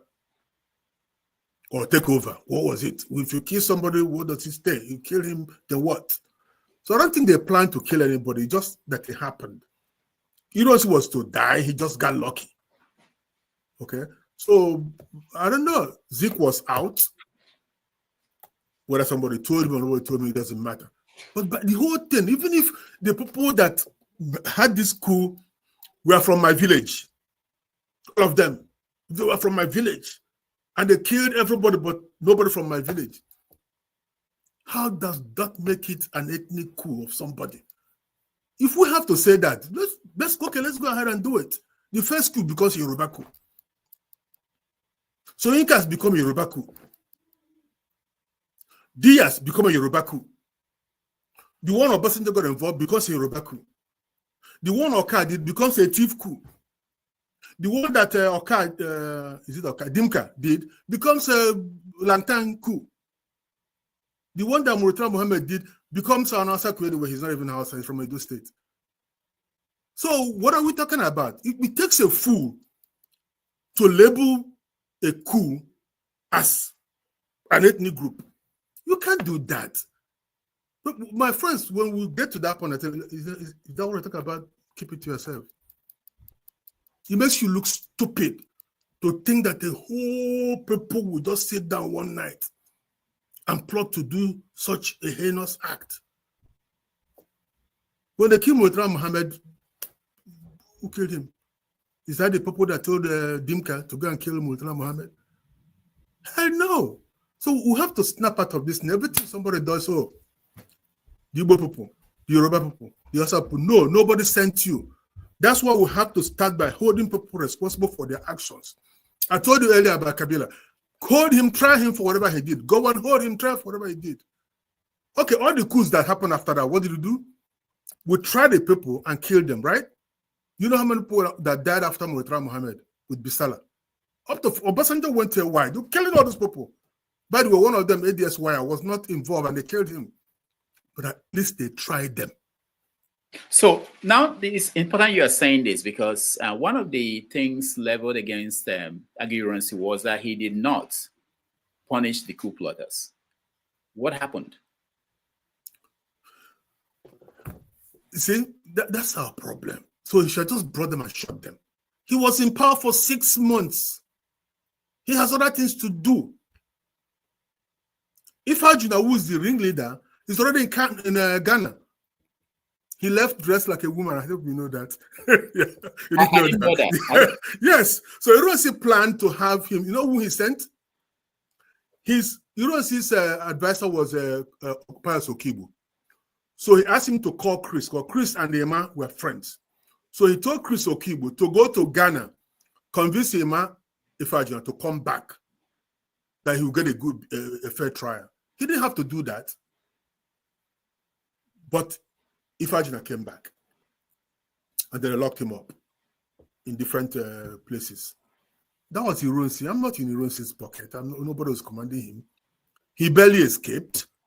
His chief of staff, people around him knew that day he had come to a party and they were come to kill him, but he survived. Okay?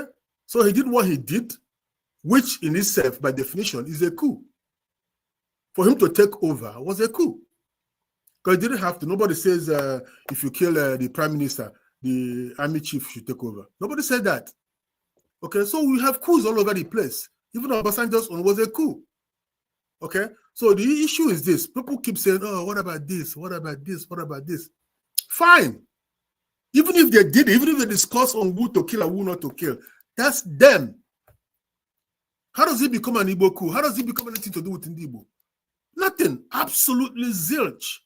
And it's a shameful that somebody who went to school will say, oh, they will deserve, they will kill them. You went on a killing spree and killed on July 29, 300 Igbo officers. What? Everybody out. For what? Because some of their colleagues, your own colleagues, killed some politicians. Now that you've taken over, why don't you get them, arrest them, try them, prison them, or shoot them at Babbage, whatever way you want to do. You don't go on a killing spree. You shouldn't. And then you kill them because of their ethnicity. That's crazy. You know, when I say I'm proud to be an Igbo person, I'm proud. Because we have never tried to kill people for who they are. I'm telling you, with the trains that brought back people from May 29th and the July 29th, and then the mass massacre of September 29th, bodies, headless bodies, women with stomach split. Yet we have northerners, how some people live in Kanu Street in Obote, they live there. In the Water Road, how some people live there. Nobody ever got killed. In fact, Ojukwu, his greatest regret, which I read in Kanu Sinulaw's book, was that he told Igbo people to go back to the north after May 29, that everything is okay. Because he lived there, he believed that the Biafra, everything is calm. They went back and they were killed some more. So when you look at this things, you wonder what's happened. We never do that. Even with all these killings that happen, never a day people come out, oh, let's go and kill our people. No, you don't do that. That's one thing we have to learn. When somebody does something, bring the person, try him. A certain Rodriguez went and killed 2 Jewish people in that time. I haven't seen Jewish people rising, going to Latino communities and killing every Latino. That's what we did in Nigeria. So what this idea of who did this, we can talk about it academically. Oh, did they plan it? Oh, did they do this? Oh, did they do that? What did they do that? We can do that. But don't, for goodness sake, lay it on an ethnic group, any ethnic group. Okay, so there were efforts to settle the issue. one of the things that happened was the meeting at Aburi. How did you, at that time, see what was going on, the efforts that was being made to settle the tension in the country so that there won't be war? What did you see as a kid or that period? How did you see that effort? It was well received. It was well received. When Ojukwu went to Aburi and came back, he was a hero. And I'm telling you this not because I heard, but I was there. I was there. You could see it. Okay? From that January till May 27, when Gowon did his thingy, declared pulled out of what have you, he was in constant communication with Ojukwu. Ojukwu told me himself when he came to Newark. He said he still, I was asking him, why not write about this? He said, I have it. The last time he saw it taping, he was taping all these things. He has the recordings. In fact, Gowon at point told him there was the northern soldiers want him to continue with the Arawa issue, which is breakup of Nigeria. The British guy that told him, you don't do that. You better stick with it. He told Ojukwu. So they were talking for 4 months. Why don't you tell him, oh boy, let's go back to Addis Ababa, for example, or back to Ghana and talk some more, that since people didn't agree with what I told you. People had been telling us that it was Oba of Benin, Solomon Radiowa, that convinced him. No, I just read his book last night. I read his book last night. People were worrying about him, what he said about Ikore people. But nobody went to check that this guy, there were a group of them. In fact, Ojukwu was talking with Ejo, visiting with Ejo within that period. They could have resolved this thing. Since we went abroad, said, we don't want it, we want a different story. Fine. Let's sit down and talk some more. But Gowon wasn't talking. Then boom, he did this. Ojukwu himself said, okay, if he doesn't do this, this is where we go. He set up a constituent assembly made up of all who is who in the whole of Eastern region. Ijo, Ifik, Ibibio, Igbo, they were all together. And they said, no, if he doesn't agree, we're going this way. And let me tell you this. If Ojukwu had not declared Biafra, he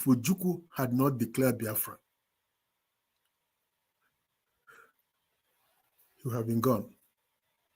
The number of people in Enugu that day on Aburi will stand. You couldn't find it. If a pin drops, it wouldn't get to the ground. What would have happened if he didn't declare Biafra? Oh, he would have been removed. By who? By the people. It was that bad. Because the people so believe in Aburi. Because remember, the pogrom did not cause the war. Yes, we saw the killings. It was horrible. 50,000 people killed in one day, within September 29.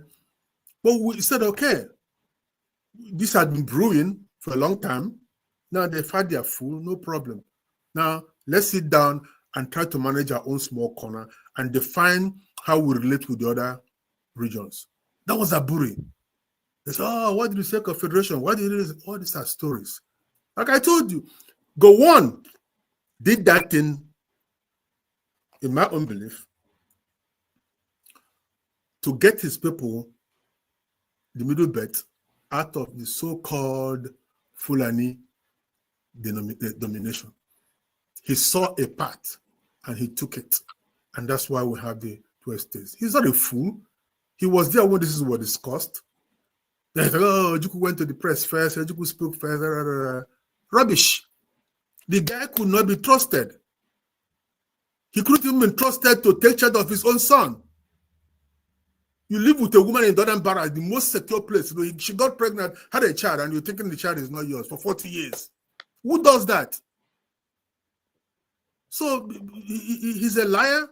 The same thing happened after the war. You discuss with Effiong, we got the whole thing straightened about the 3 V's and no victor, no vanquish. You turned around and you did something else. You can't trust that man.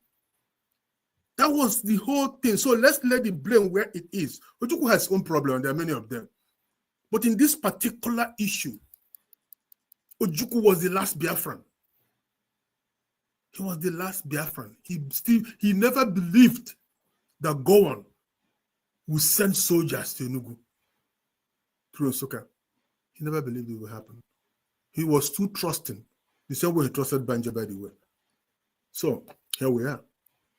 Okay, so the war started, and there was a point where, and this has been referred to by many people, where the Biafrans left the Biafran territory and went towards Lagos. What was that about? The worst mistake throughout the war. The worst mistake. But you have to look at the background.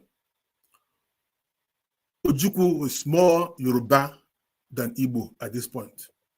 He was born in Zungeru. He's a Lagos boy. Okay? He spent a short time in Igbo, and I don't think his Igbo was even to have a conversation at that point. So he has all these guys around him. And then from wherever he discussed with Awolowo, the West goes, North goes, that's not even the issue. But the issue is that Soyinka came up with this idea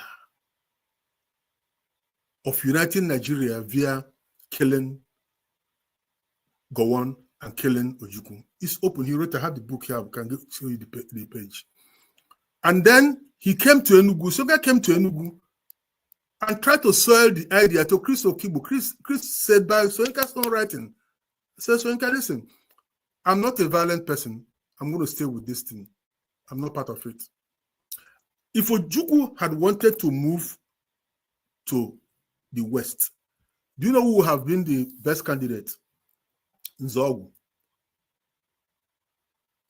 2 days, a week before he passed. To this day, nobody knew who killed him. But his body found a way back to his native town, Kaduna. Okay? So I saw some guy trying to rewrite history by saying, oh, you wanted to dominate the West, wanted to take over the West. Hell no. The letter he wrote is a prime example. He said, listen, I'm giving you this charge, these soldiers, to help you liberate your people. And they'll be there as long as you were able to get an army to ward off a standard drive, then they can come back. Because remember, we're still at war. Nsukka sector was still booming. But we use our resources, young men. My father's first cousin was in that. He came back to Enugu when the whole thing collapsed. And later I started hearing how the whole thing was done. I don't know, this is not public knowledge, but it's published somewhere. Obasanjo was in the whole thing, but he told Soyinka, by Soyinka's own admission, not to allow Biafran soldiers to move into Lagos. Because they moved into Lagos, the Yoruba will not like Igbo soldiers coming and taking over all that. Then what are you doing at Ore all these days? And remember that Ojukwu had told him in that letter, specifically, if you get to Benin, keep moving, don't stop. Don't get involved with their local administration. But guess what? Banjo got to Benin and started making statements. And started giving orders. They went to they stopped. The first just were restless. They moved to Auchi, they moved to Sapele, they moved everywhere in the Midwest, but they couldn't get into Lagos because they were not ordered to do that. And the Gowon who was preparing to leave now did what? Have Muritala set up a second division and they just walked past. There was no fighting. So what was the thing about? What was that all about? So I call it the greatest mistake that Ojukwu made is to take that route. And that's a certain Madebo is saying. Let people handle their problem. Remember that Okpara had gotten involved when we had the weight theater in the West, in Ibadan. He also got involved. So it's all history, but let's not twist it to mean something else. So Inka said it in his book, and I'll give you the page. I marked it. I have all these books waiting. Okay? Where he said, this is what the third force was about. Alale, who's an Ijo guy, was involved. Ifajuna was involved. Banjo was involved. Abon was involved. And when they shot them, nobody has... Badiwa was there. Yeah, I wanted to know what was the feeling in Biafra when they killed Ifajuna. Oh boy, this saboting is a bad thing. I mean, they just killed them. They gave them what they call the military justice, tied them up and shot them. By the way, if Ojukwu had caught Soyinka before Gowon, he would have been dead because he was involved. Okay, so the feeling was, how will I call it? It's not bloodthirsty. It's like relief that we have weeded out the saboteurs. By the way, Njoku was also arrested. Remember, Njoku was the first commander of the Biafran army. Ojukwu just locked him up. They said, oh, Njoku was a saboteur. He wasn't. Really, he wasn't. Okay? And he survived the war, thank God. But these other four, they were involved. And Ojukwu had tapings of their discussion with the British officer in Benin, where they had planned these things. So, it's unfortunate.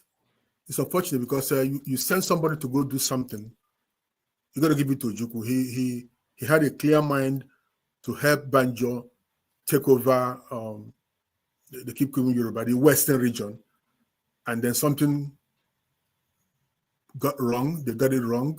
Even in Biafra, everybody knew that what's his name, Ifajuna, was plotting a coup. And Nzogu was not even under Biafran army command. He has his own group of boys, but nobody could touch him.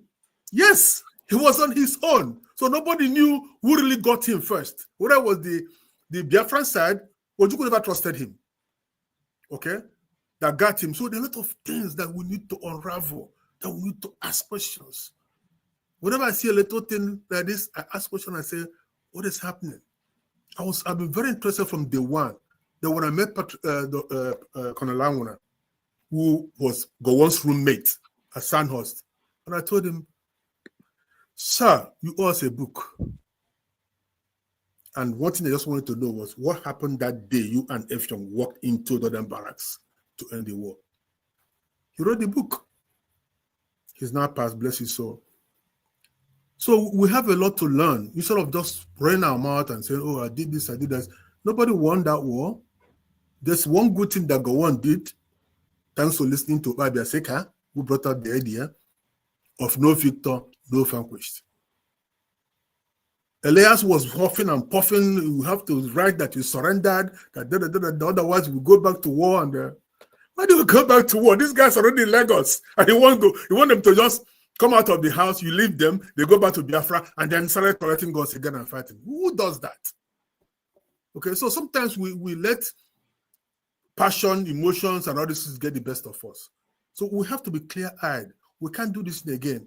I take you back to the northern guy who's talking about the East having Igbo and Owambe, why they suffer. That's Nigeria for you. If we could talk about Biafra, we will not do Boko Haram. We will not do another war. We don't have to fight. We just have to find a way to accommodate each other. It's simple. It's easier. Now, a lot of people are waiting. They've been waiting for a long time. I will let them in, but I will reserve the right to ask questions. I have so many questions. But before they come in, one last question. So after all these years, Biafra Memorial, we do it in some ways, in some places.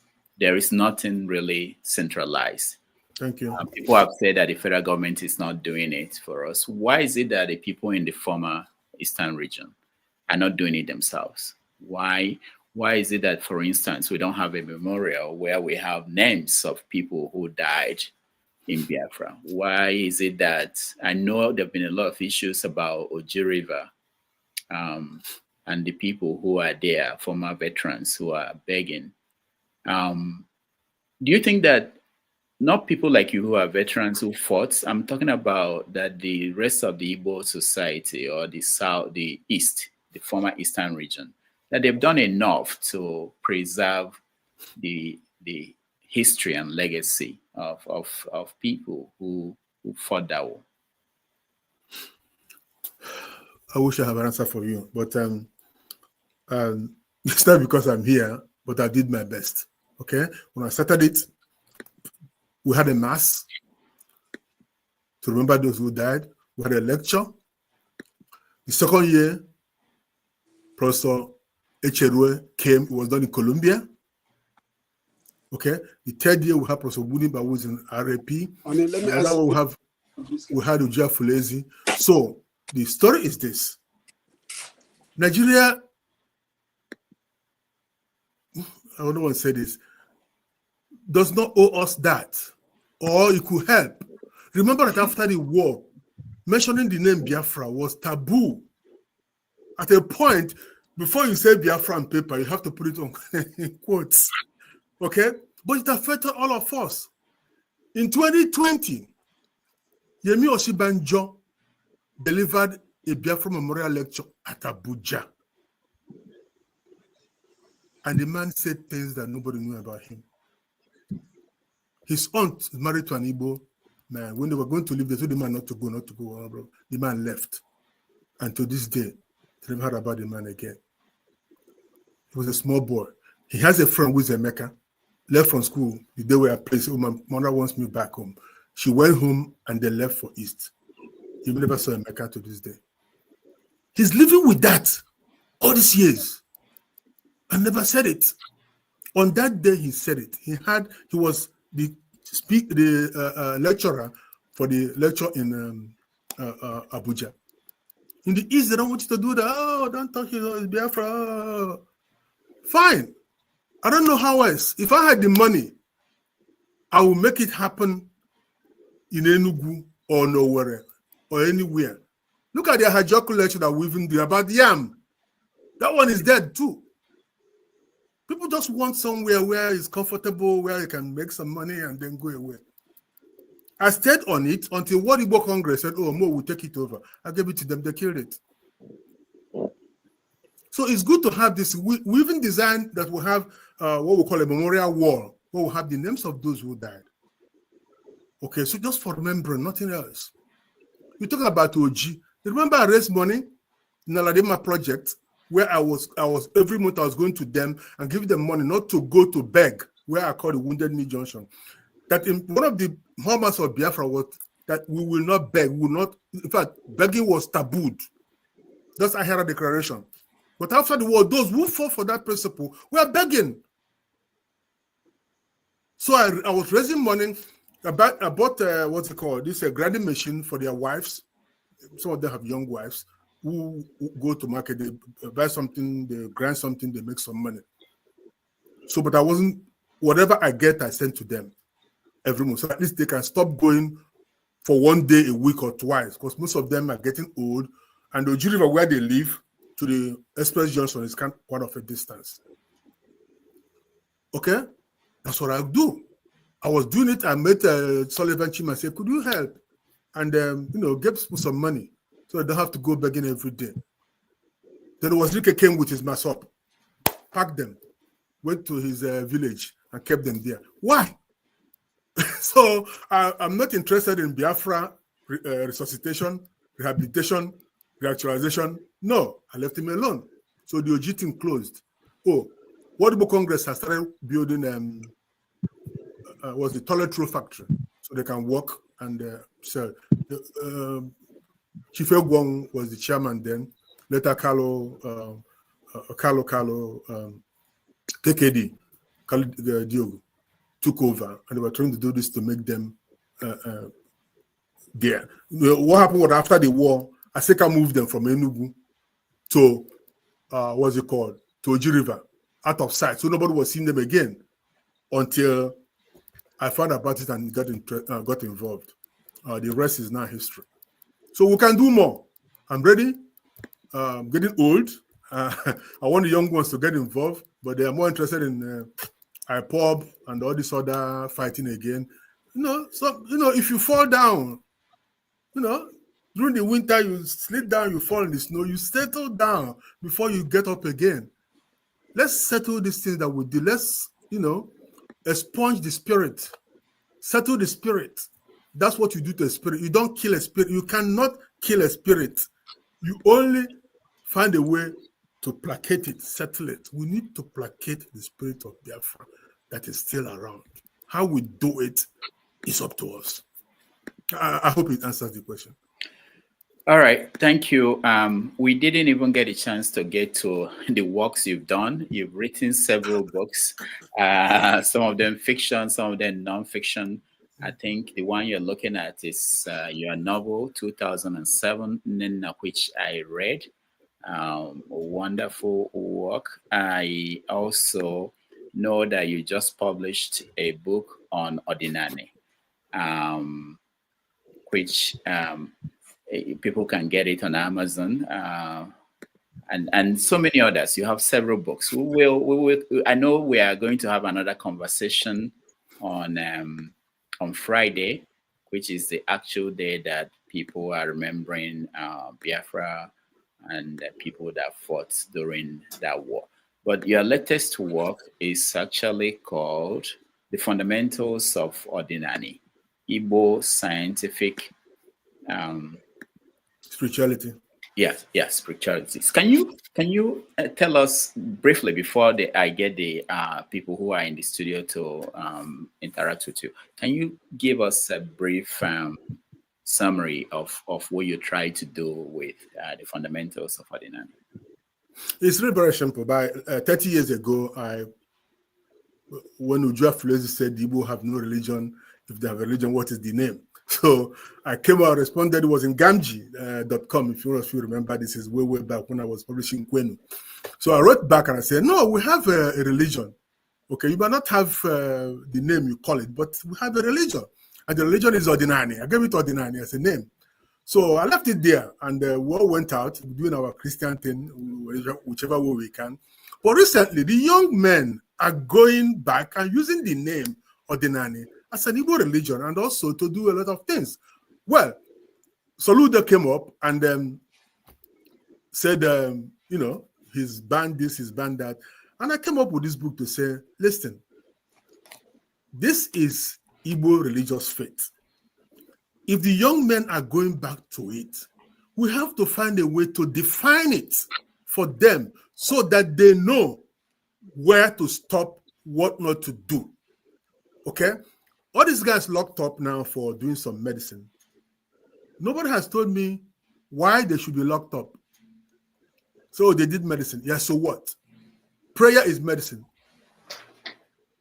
If you do an analysis of what their concoction and find a human body there, run the DNA, and it gets back to neck, door, or whatever, then you have a case. We don't lock people up and say, oh, they are doing concoction, they are doing this and that. No. The Nigerian Constitution says that you cannot interfere with people's faith. Otherwise, all these other guys, all these fake prophets, all these tithe takers should also be arrested. So I said to myself, why don't you do a book that kind of explain what this Ordinary is? Because I'm the one that brought out the name. What the heck is it about? And I told them what it is. Every Igbo person to this day, whether you are a church, Muslim, whatever, we believe in a simple concept of chi. Okay? That's your destiny. That's the palm print, akalaka, your destiny. We believe in all this. We believe in circumcision on the seventh day. We believe in some other things like Ibanku, like Omogo. We believe in all that. That's part of our religion because it's not structured. Doesn't give you the right to say that those who want to follow that path alone are wrong. And they went as far as declaring Anambra State a Christian state. Hell no, it's not a Christian state. Predominantly Christian, yes. There are those who want to follow that path. We've seen a priest who shot a young boy last Christmas. Did Christ tell him to go shoot somebody? No. If you have somebody who's practicing Ordinary and the person wants to commit a crime, lock him up.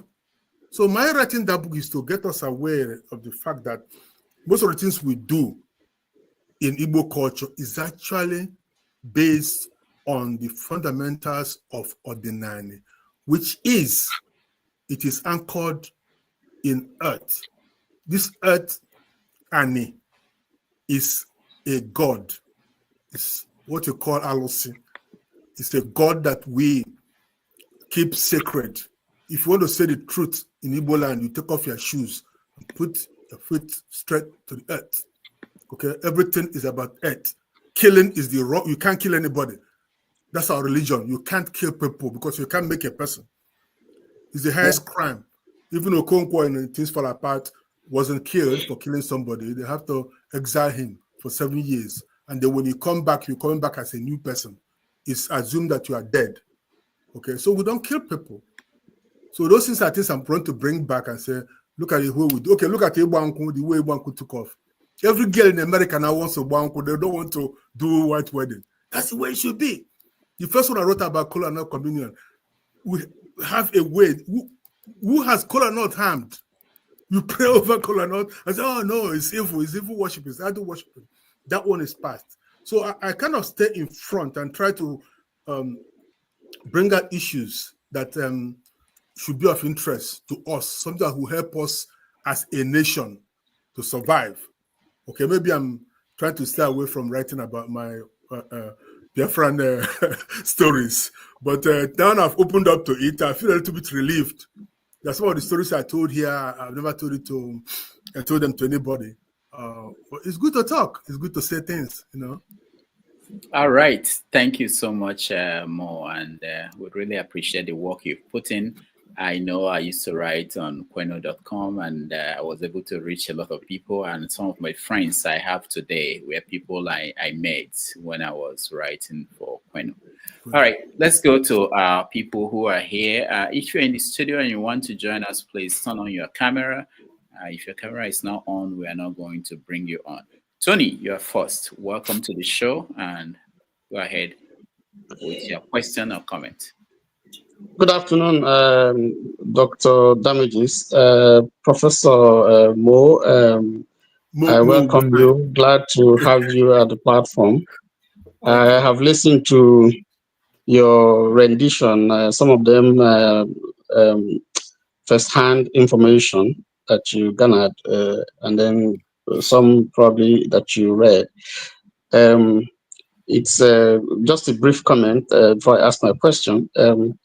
For me, it's sad that Ojukwu didn't write his own account, the book, as he claimed before he died. Maybe that would have added to the plethora of materials that we have already in existence. But that said,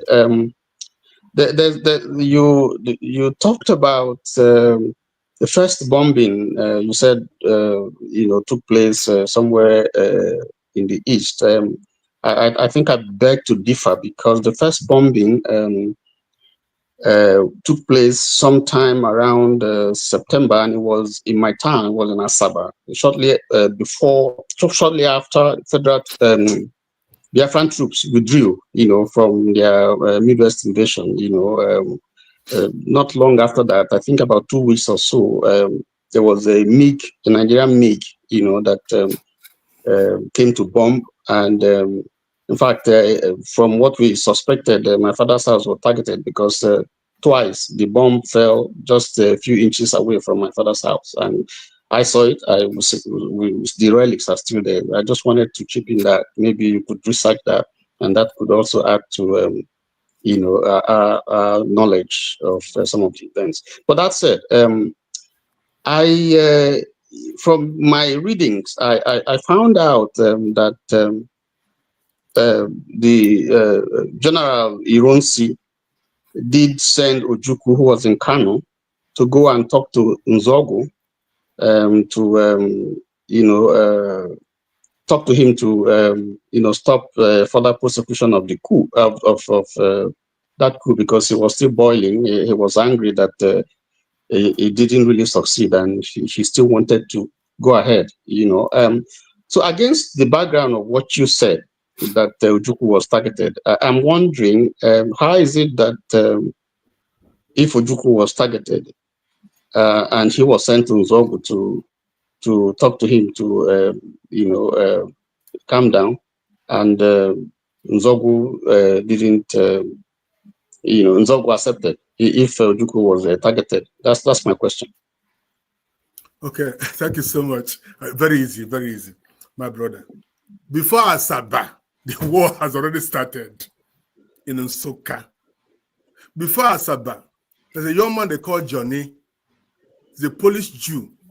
Has taken the B-26 that were abandoned in the Emene airport to go and harass Lagos. Yeah. Before Asaba, Enugu has been bombed. I saw it. Remember, that was white. When did the war start? July 7th. September. September. No, no. September 1967. Brother, when we talk, we will just go and get a book, open it up, and say what it is that happened and when it happened. Okay? The war started July 1967. July 6th, 1967, Nigeria declared war on Biafra.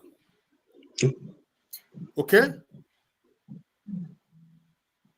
September 25 was when Banjo and Co were killed. So earlier they had been going to Benin. Before we went to across the Niger, Asaba and the Midwest, they were peaceful, no problem. It was Banjo that crossed, got to Benin and stopped when Major Albert Okonkwo, a medical doctor, was the administrator. Yes. Biafra had no design on the Midwest. They want to keep it the way it is. That was why Ojukwu warned Banjo in writing, don't do this. He went and did, but anyway, that's not what your question. My brother, believe me on this one. The first bomb, nobody even knew they were bombing. It wasn't even a MiG. When the MiG fighter came, the war had started. When the war was initially starting, Nigeria had nothing like a bomber. They had a passenger plane, was designed and used to drop a bomb. And that bomb did not even explode, by the way. The other one, you made a mistake of saying that Ironsi sent Ojukwu. You don't know Ojukwu. If you know Ojukwu, Ojukwu wouldn't go to talk to Nzogwu. Because I told Nzogwu, if you want your money, come to Kanu and get it. You know who he sent? A colonel that just came back from London, from the Midwest. Wow. Have you heard of him?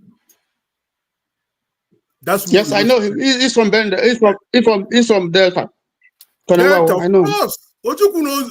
Hiroshi knew these things. He knew that Nzogwu will not listen to Ojukwu. He doesn't like him. He didn't like him. Sorry. He said, "Well, who is an elderly person who talked to Nzogwu? Who he sent to Nzogwu?" And Nzogwu agreed.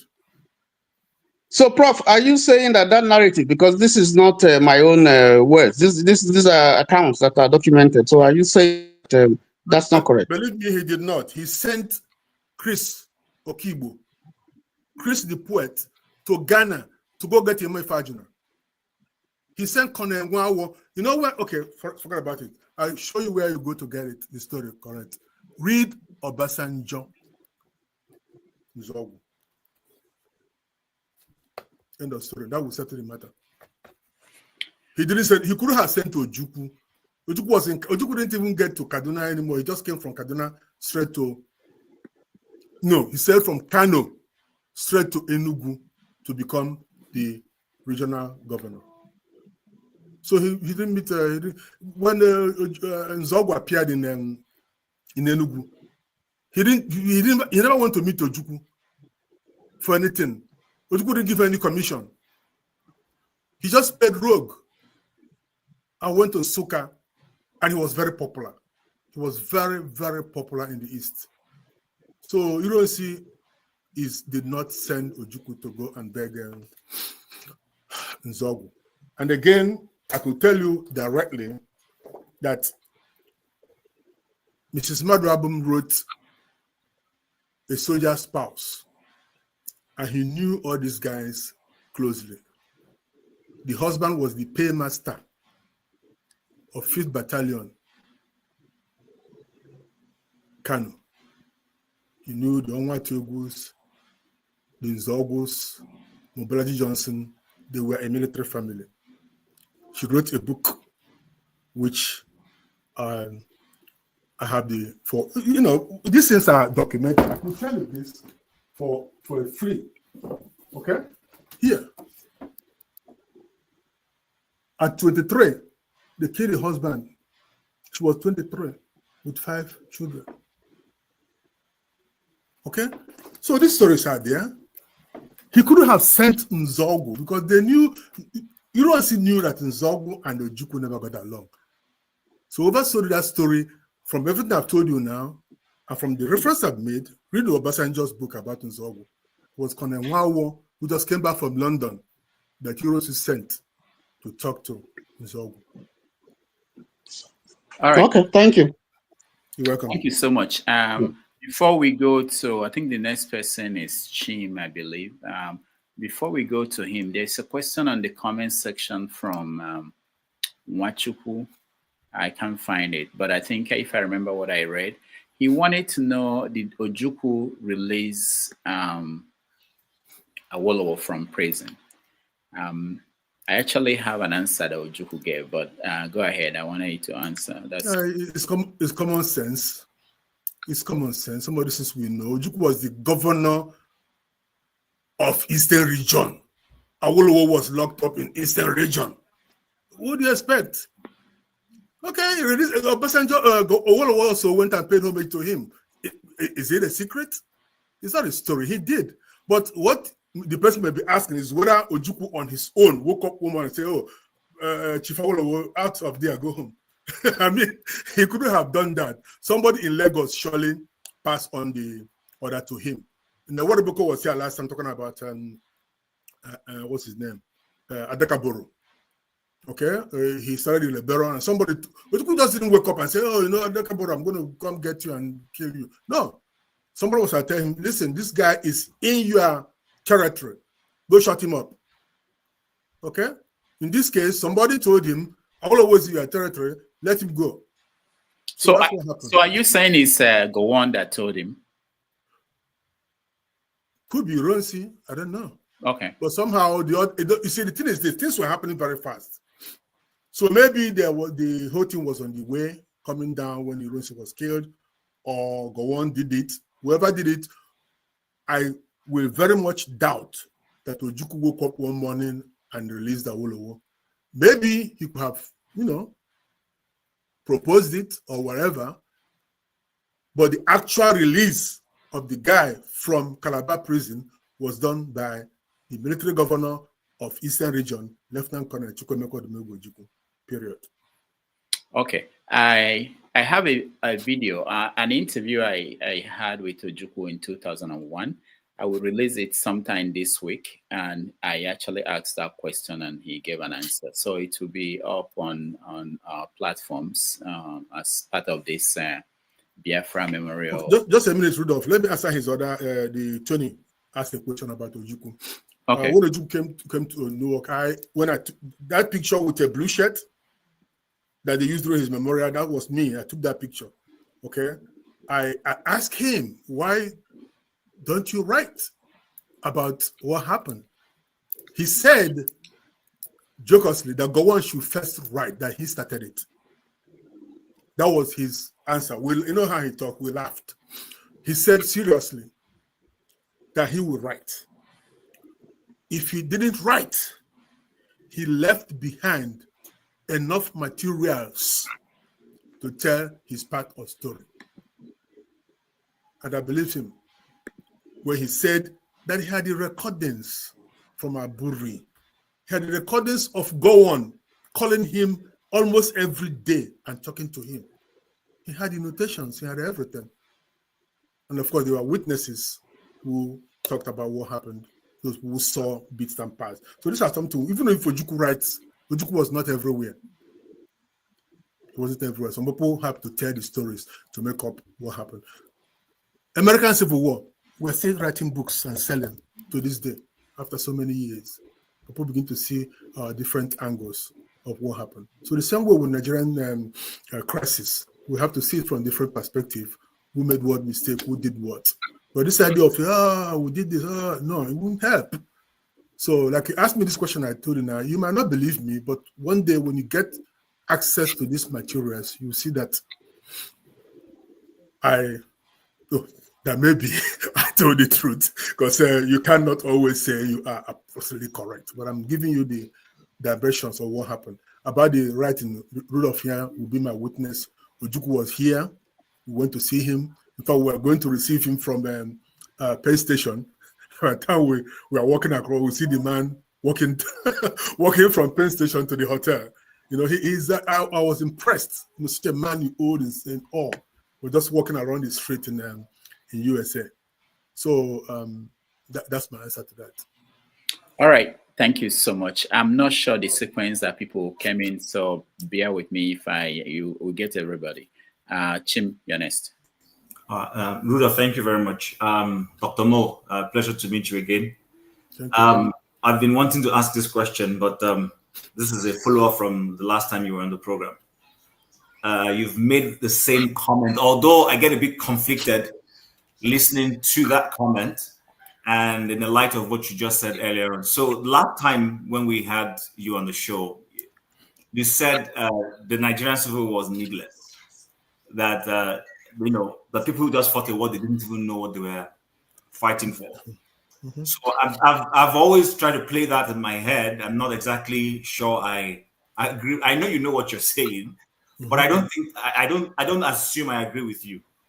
But the point is, I would like you to explain what you mean, because I've heard you here talk about the massacre and the fact, because people always say Igbos were killed. I prefer to say Southeasterners living in the north were targeted, because it was not only Igbos that lived in the north. Yeah. We had people from all the other seemingly, if you want to call them smaller groups or whatever it is you want to call them. Mm-hmm. So that's number one. And the other one is on the OB issue, which Rudolph asked you earlier about his role, and he played the video. We've had the privilege of having Mr. Obi on this program. And one of the questions I asked him, which speaks to what you said about him earlier and what Rudolph was alluding to. I see Mr. Obi as a pacifist. He has this pacifist tendency, which I frown at personally. He seems to be wanting to please everyone, and I don't understand why he does that. When he was on this show, we asked him, yes, I agree, and I appreciate the fact we're not practicing a parliamentary system, but coming off the election and the popularity he rode on, which rubbed off on the candidates who won election in the Labour Party, especially to the National Assembly, one would have expected him to have taken advantage of that to kind of rein those members of the National Assembly in and have a party control on them. He didn't do any of that. Today, we see those people now calling his bluffs. Some of them are beginning to cross carpet into APC and all that. So I don't know, what would you say that Obi is, like I rightly said, is a pacifist? Would you say really he's playing a naive kind of politics? That's my view, and I don't think that naivety will take him anywhere by 2027. Should he be running the second time? And like you rightly said, I agree. He might not even get up to 1 million votes next time. My brother, you said it all. There's nothing more to add. We don't know what will happen, but I believe the only thing I'll give will be, with his pacifist approach, is that he didn't let people go to the street, because these guys were ready to do harm. Okay, that you can give to him. But the second one, which you also alluded to, is that he could have held Labour Party more closer. Okay, let it drift. There was no excuse for that. But hey, you're not there, I'm not there. He knows what he did. Okay, let me go to the first one, killings. Yeah. Even up to today, once you cross Ore, going eastwards, everybody's Igbo. That's sad. Okay, that's sad. Even people who are nominally Edo, Yoruba, they all class them as Igbo. Okay, in Lagos, it's still happening to this day. So everybody was killed in the north. Once you are to be Igbo, you are dead, or they harm you. So it's still happening. The reason why it affects Igbo people more is that they are the more visible ones, because they have stores, they have materials, they have merchandise that people could loot and steal. So it's unfortunate, but it happened to everybody, even down to Efik. You know, I laugh when they say, "Oh, Biafra was an Igbo nation." It wasn't. It was a mixed country. People from all over. The first person is Meko Juku, who is Lagosian by all purpose and purposes. The second person is an Efik man, Effiong. Okay. The third person is Enu Aban, who is not Igbo. In fact, the most popular guy in Biafra was Okokonde. Whenever he says something, that's what goes. And he's not Igbo. He was not Igbo. Okay. Some of the top officers in Biafra were not Igbo. The best being Colonel Achibong. Okay. So they were. It was a big sign. It was until Kurubo crossover. It was the way they have a job guys who were also in the conflict. Like what the book said last time, the name Biafra actually came from Franco Pigo, who is a Ijo. Okay, so that's how this thing happened. But according to Needless, my brother, that war was avoidable.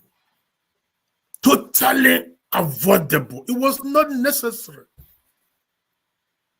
Gowon and Ojukwu were talking constantly. You see, remove pogrom. Pogrom was bad, terrible. We had gotten over it at some point. The issue became, how do we then move on? Remember that after Aburi, Aguiyi body was released. It was brought back to Umuahia and led to rest. Nobody died. Nobody quarreled. Nothing. We agreed to talk for peace. So sometimes don't take that because I'm saying I'm talking from the Biafran side. No. Ojukwu, call it whatever you want. They never believed that Gowon will come after him. That war could have been avoided. He didn't have to resort to attacks, okay, and destruction of lives. Okay, some people say, oh, they fought because of oil. Fine. When you captured Port Harcourt, captured the Ijo areas, captured Calabar, all the areas that you had oil, why not stop and then talk? Biafra was no longer a threat at that point. It was no longer a threat. Yet you continued. You brought in these Egyptian pilots with Russian and Russian fighters, and you were killing civilians all over the place. For what? And you think you could subdue the people? No. The way they turned out and brought Biafran babies, Biafra still fought a gentleman war, attacking only airports and military cantonments. Those Biafran babies, not one of them was shot down. Okay? Calvin Rosen trained Biafrans to fly that plane. I don't know if people know this. We have two airports in Biafra, by the way. We have the Hiala, and we have the Uga Airport. At Uga Airport, we went there to see these planes. They were like mosquito toys. Okay? Very small thing. They just come out. If you come to Uga Airport, you won't see the planes. You have to go inside where they were camouflaged under trees. Then they push them out. Then they move on earth, not hard surface. And they fly out. And they bomb places and they come back. And they never for once bomb a civilian population, a civilian target. Okay? So, until, well, this was another story. The main planes they were supposed to bring, some people went out, bought horrible planes. One landed in Portugal and fell apart. The other one was not bought, and it was bad. A lot of things went bad. But I'm telling you, my brother, trust me, that war was not necessary. We could have avoided it if they had just talked for 2 months. I'll give you an example. Let's go meet somewhere else. Let's go to Addis Ababa. Let's go to Kampala. By the way, Gowon went to Kampala and lost his position. And the same pilot that took Ojukwu to Africa took Gowon to Kampala. I don't know if you guys know that. So it's interesting. Sometimes we can laugh about these things, talk about them. There are stories. Nature is, universe is telling us something. So when you say it's unavoidable, there's this question. It's avoidable. Or it's avoidable. Was avoidable, yes. Yeah, was avoidable. It was avoidable. But yes. who failed? How could it have been avoided? Is it both sides or one side? Well, you know what? I'm tired of this talking about both sides. No, say it the way it is. Gowon started the war. He declared war on Biafra. And when people said, "Oh, what are you doing?" People asked, "What the heck are you doing?" What did go on say? Anybody remembered? Police action. I thought he said it was going to be a Thank police you very much. He said it was a police action. Police action, who were you going to arrest? You think you just walk back from Nsukka, go to Enugu and take Ojukwu? Are you crazy? The guy waged a war. So let's not think about anything. He waged a war. And don't tell me about going to the West. Go to the West, I've said it here, was a terrible mistake. Ojukwu should have done it. But that was after the war had started. Okay? All right. Before we go to the next person, let me play this video because what you are saying now is I think it's a press conference that Ojukwu gave just before the war. If it comes on, I hope it does. If civil war comes, and I do think it is imminent, you're quite right. It will for us be the price of freedom.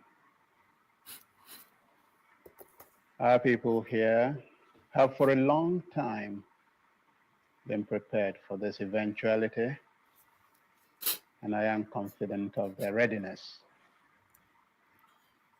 I think that when it does come, that the people on the other side would be surprised as to what they're going to get. And I'm confident that it will not last long. I can't say for certain what Lagos has got. When we lost direct contact with Lagos, they had some 4 battalions ill-equipped, and I know that they have been purchasing a lot of arms since, and I know that they have negotiated and received a few armored vehicles. Prior to that, they had some scout cars. I know they have tried to get planes. I am not sure they have got them there. But on our side, we too have not been sitting quietly. There has been quite a lot of build-up. And I think what I have here is sufficient to maintain the integrity of Biafra and more. All right. That was Ojukwu just before the war, and it's always interesting to see before and after what people imagined things to be. Rudolph, that thing was, I think it was psych talk. I'm telling you, my uncle came back from Nsukka sector with a double barrel, quote me, okay? But he's right. It wouldn't have lasted longer, no matter what Nigeria got. If you had Biafra fight Nigeria with equal supply of arms on both sides, Nigeria wouldn't stand a chance. When they brought the Egyptian pilot, Nigeria had no pilot to fly any plane. When they brought the Russian illusions, they had to bring in Egyptian pilots who couldn't come to army barracks to drop bombs.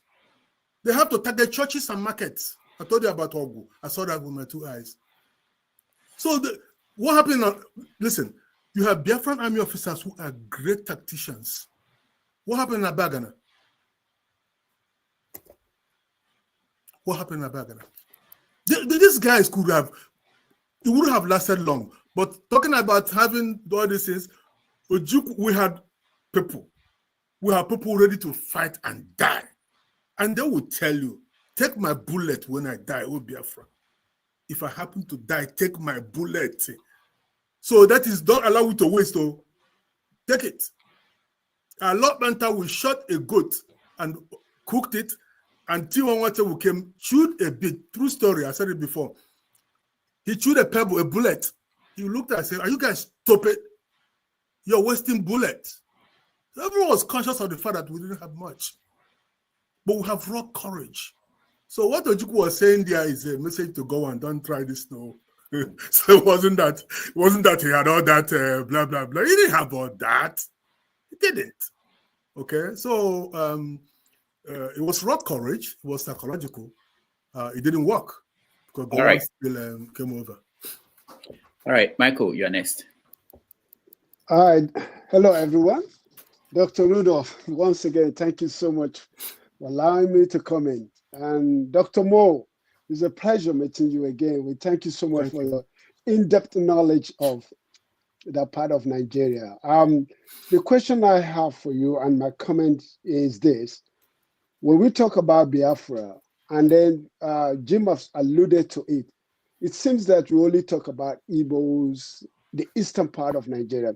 Because when I was young enough to know about the war, which happens to be like 1967, and I happened to move to Zaria, and I see the remnant of the war, especially in the Igbo community in Zaria, how the destruction of the market, how it happens to them. So I was able to see that. But and again, my uncle was very young. He was enrolled in the Nigerian army.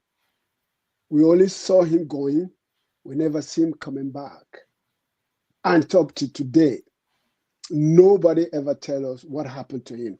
He could have died from the friendly, war, or he could have been in the forefront, but I know he was there. But when I hear about the Biafran war, all I hear is about Igbos. I don't see, and then you alluded to it too about Osimba just talking about it, because you have to remember that time, there was direct connection of marriages within even the northern Nigeria. There are some Igbos that marry the Hausas.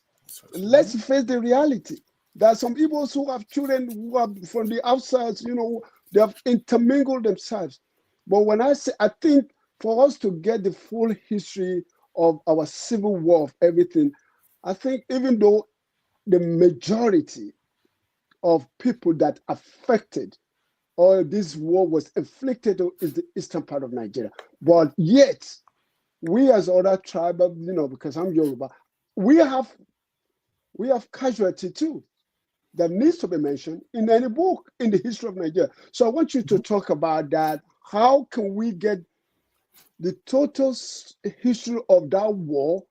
And I think for me as an Indian, because I think progressively we need to move forward. Yep. We need to find what the solution to that war, the lesson for it, so that another generation will learn from it and will not make the same mistake that they're making. And to that effect, another question I have for you, do you think we have some foreign power that play a role?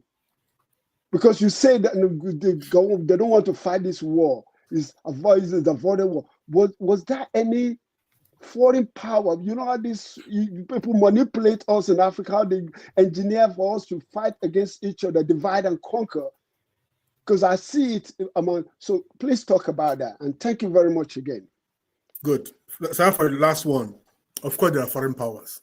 France was playing backdoor with Biafra. The back came out open. That's why you have Cote d'Ivoire, Gabon, Haiti, and other places. But of course, we have Tanzania and Zambia. But Britain was the key. Britain had everything. Britain effectively told America to stay the heck out. They will handle this. And America had Vietnam to deal with.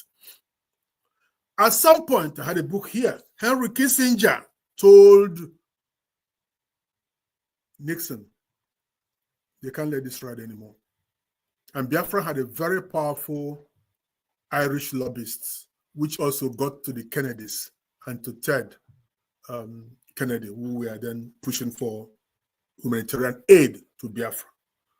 But from the beginning, this has been British war, period. Okay? You know the story. Gowan was ready to leave. The northern soldiers were ready to move out of Ibadan Benin houses. But they told him, no, you cannot. By the way, the pogrom was partly instigated. The name is there in the book by a lecturer at Ahmadu Bello University. So Britain was, I don't know what it is that the Britain had against the East. After when the Queen came, it was Ojuku's father's Rolls Royce that drove him. It was the man's house that she slept. What's wrong with these guys? Okay. But anyway, we had it there. Russia danced a little bit to Biafra to sign up some things, but Nigeria gave them more. Nigeria gave them this Jukuta Sea, which they delivered on, and also part of the oil. So Russia then closed the eyes, winked, and sent the Egyptian, the Russian jets on one condition, that, remember that Egypt just came out from the war with Israel, so they have already trained pilots who are going to handle that those machines. So they send them in. So you're looking for foreign, there you have it. Oh, by the way, China made us some Madison, some Madison guns. I don't know how it came, but it says made in China. The good ones did not have, they have steel butt, so you can fold the butt and hold it. So I had one until after the war, but I won't talk about that now. So they are foreign, yes, there are foreigners. About both sides, they were all over. A good example, Ikenwachuku. The mother is Asa Fulani with these days, if you want to talk about that. The father is Igbo. He was in Asaba. He was in Asaba when they killed all those men. The guy is Igbo. Isama, you know him? His father is his father? His mother is Yoruba from a Lauren area. But his father is no, it is from Kaba. His mother is from Kaba. Thank you very much. His mother is from there, and his father is Igbo. You can't call it Ikawara, but Delta. He was there. Yes. There's a Yoruba Aladịmma. I forgot his name. He fought throughout until the end of the war. But there's a woman in our market in my town. We call her Wine Fulani. The woman is almost, in those days in Nigeria, she was almost white. She's a Fulani, but she stayed there till after the war. She never left. Nobody molested her. Mami Gala was there. She never left. They ran back south, everybody, and they all came back after the war. So it affected everybody. I told you about people in Canada, people in Ogoni, Ogoja, all over. It affected everybody. But what happens is this: when they capture a place by Nigerian soldiers, they put on around, say, hey, we hail Nigerian soldiers. When Biafra soldiers come, hey, they hail Biafra soldiers. Why are they doing that? They want to survive. Prof, Miriam Babangida's mother is from the north. And it's from Kutangura, from Niger State. And yeah, the father was killed. Yes, the father was killed in Asaba. Yep, one of the first guys killed, Babangida's father-in-law. So you see, it affected everybody. You know, people who knew Buhari said that Buhari never got out from the trauma of the war. He never got out from the trauma of the war. Okay, so some of the times, some of these what they do might be because of that. You never know. Look at the Black Scorpion. Adekunle. Who got him angry? Who got him angry that you forgot being a professional soldier to killing people anyhow? So it's sad, and many people have not told their story. Many people are going to die denying the pain that war cost them. All right. So I think we'll continue, but we may need to take a break after KJ. We'll take a break. We'll be right back. We'll get to everybody. Thank you so much. KJ, go ahead.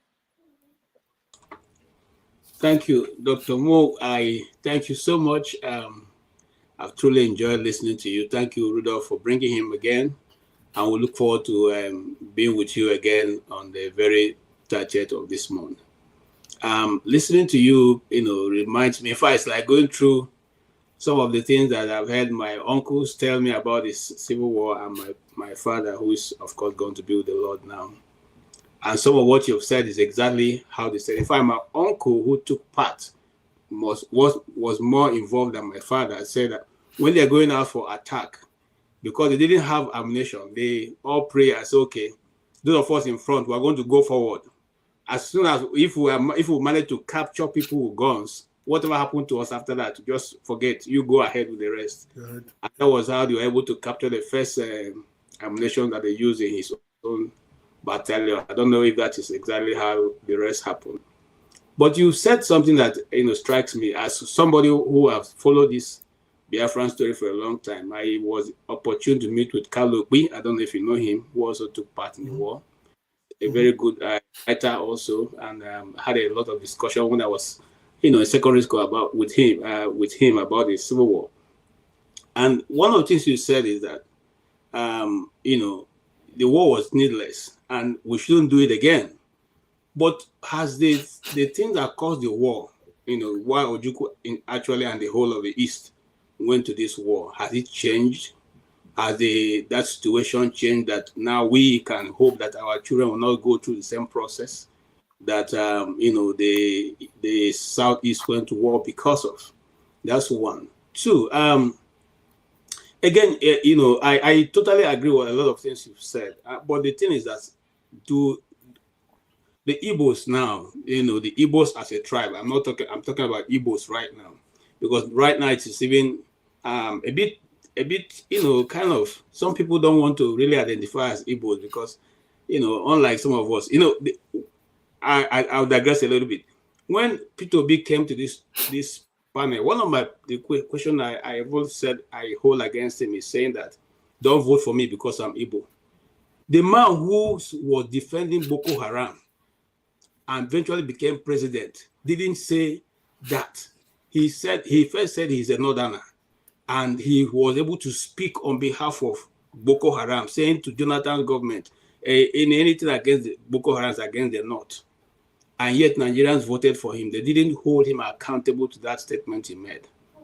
Then you, who is an Igbo, and I have grown up in the North, haven't gone through that stigmatization that once you say an Igbo, they say, these people are the troublemakers. Now you come and tell me you should not vote for me because are you saying that you are not, the Igbo tribe has a reason why you shouldn't? Is something? I mean, I don't know if you can get what my drift. I understand. There's nothing wrong with being Igbo that you should now say to the nation, don't vote for me because I'm Igbo. Why not say vote for me because I'm Igbo and I have the ability to deliver what you're looking for? Is it that it's not, I know I'm asking the wrong person, but you have a holistic, I mean, from everything you have said so far, and I appreciate your contribution. And I think you see us something.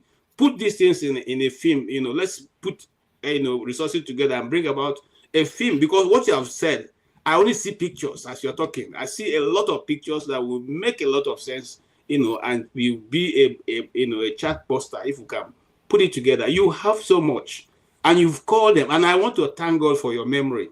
The way you roll out the names, it's like yesterday, but this is so many years after, and you still have those accounts, at your fingertips.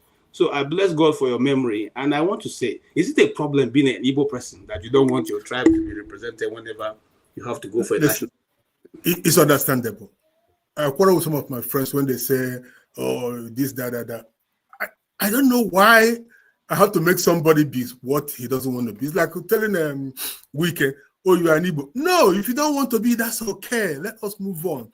The ones that remain, what are we doing to build an Igbo nation? I've done my part. Before we talked about this Igbo, everyone was doing his own thing. I brought it together. Before we talked about Kolanot Communion, I brought it together. And people began to see themselves in that culture. I have a Benin friend who then told me about their 4-day native week that he didn't know until he read the Kolanot Communion. Okay? Many guests now want to do but they don't know why they like Igbo. You know why? It is the only culture where a woman decides who the husband is in public. So there's an attraction there. They want to do it. And it's now blossomed and become a big thing. The last one we saw was in Obi Jackson from Anambra, a big thing carrying the gear coming. So they're very good now. So that's how you build culture. You bring people together. Even in our core Igbo community, when do we start understanding each other? Even to today, people from Eda, someone from Eda, sorry, from Abo, if they talk to each other, they're speaking different languages. But we begin to bring it together with Igbo Izugbe and begin to speak one Igbo. So that is good. I wonder what did it in the West. People don't know this. When you give free education and the elected one Yoruba dialect, it helps to build that nation. We can do that in Igbo. Don't fight anybody who says, oh, you are this, you are that. When I was doing my youth service in Kaduna, I had to fight hard to convince some of the guys in my group that I'm Igbo. They said, no, you are not. Because my last name is a fake name. And they said, no, you're just claiming Igbo because you want to hang out with those girls. I said, no, I'm not.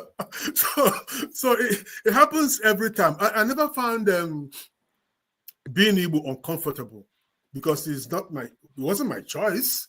So, but those who, for one reason or the other, want to say otherwise, I only have pity for them. What can you do? You can't kill somebody. But later, after a while, this is going to work out the way it's going to work out.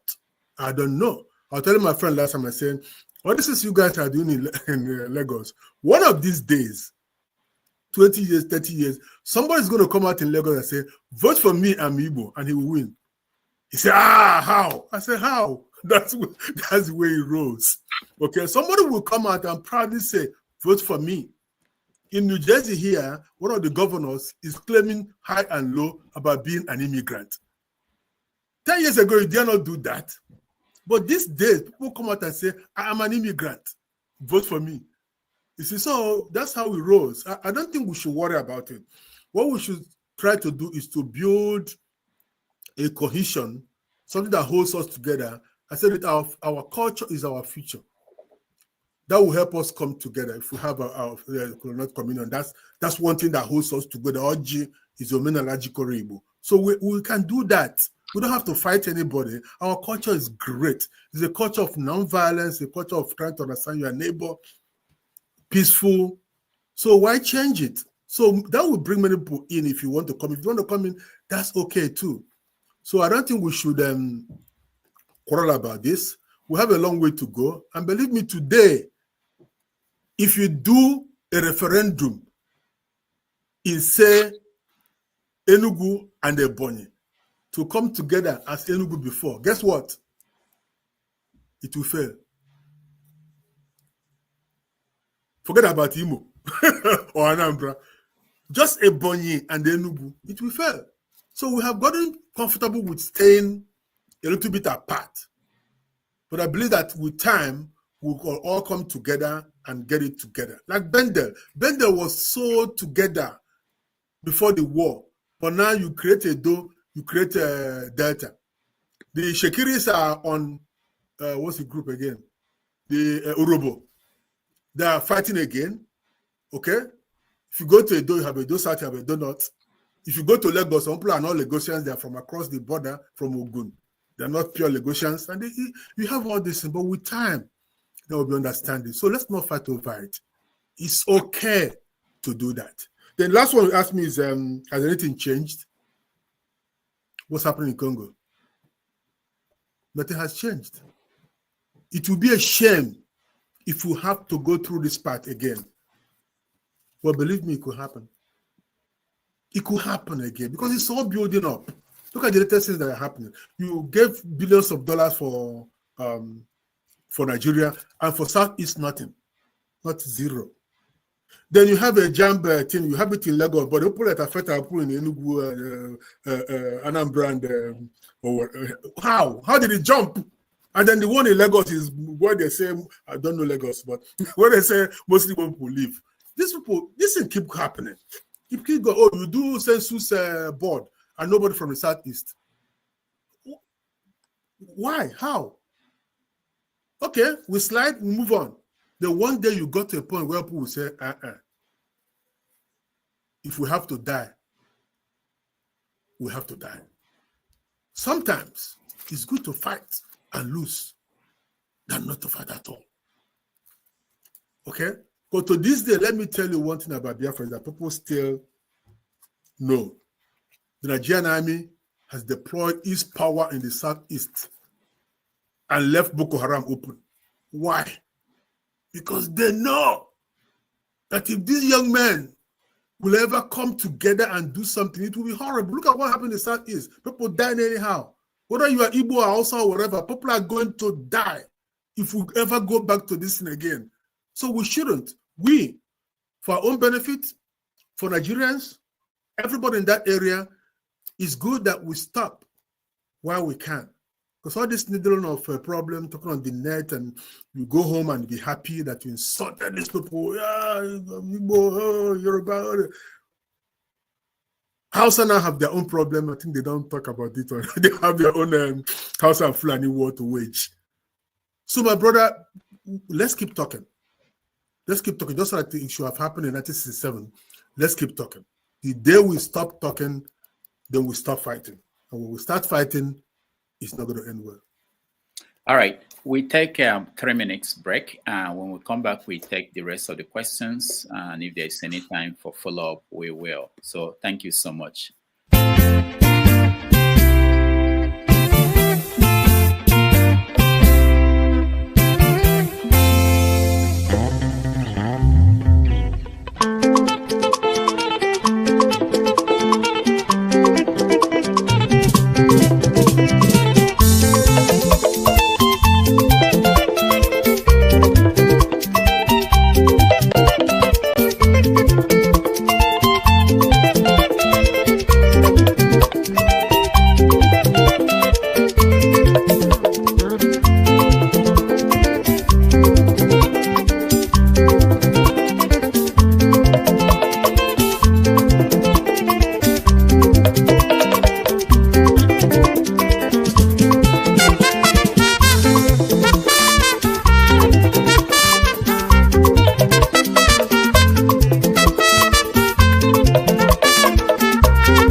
the music is not playing on my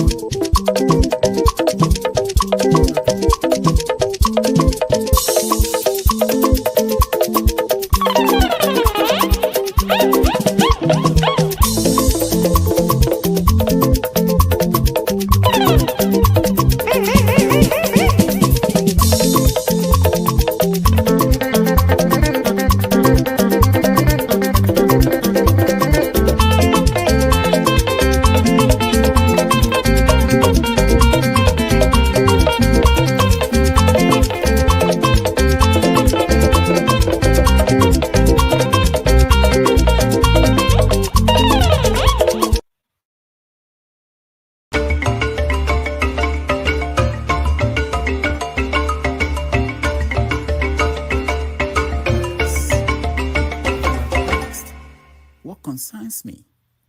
But he didn't. He was moved by the distended abdomen of the children of Biafra, full of kwashiorkor and our indifference. He climbed down his Ivy League chair into the valley of the United Nations, wrote on a large cardboard, "You must stop genocide, please." But nobody listened. Nobody stopped. Nobody paused to hear the cries of the little children of Biafra. If I were born months before, if I were weaned from my mother's breast, I could have been one of those children. Excuse me.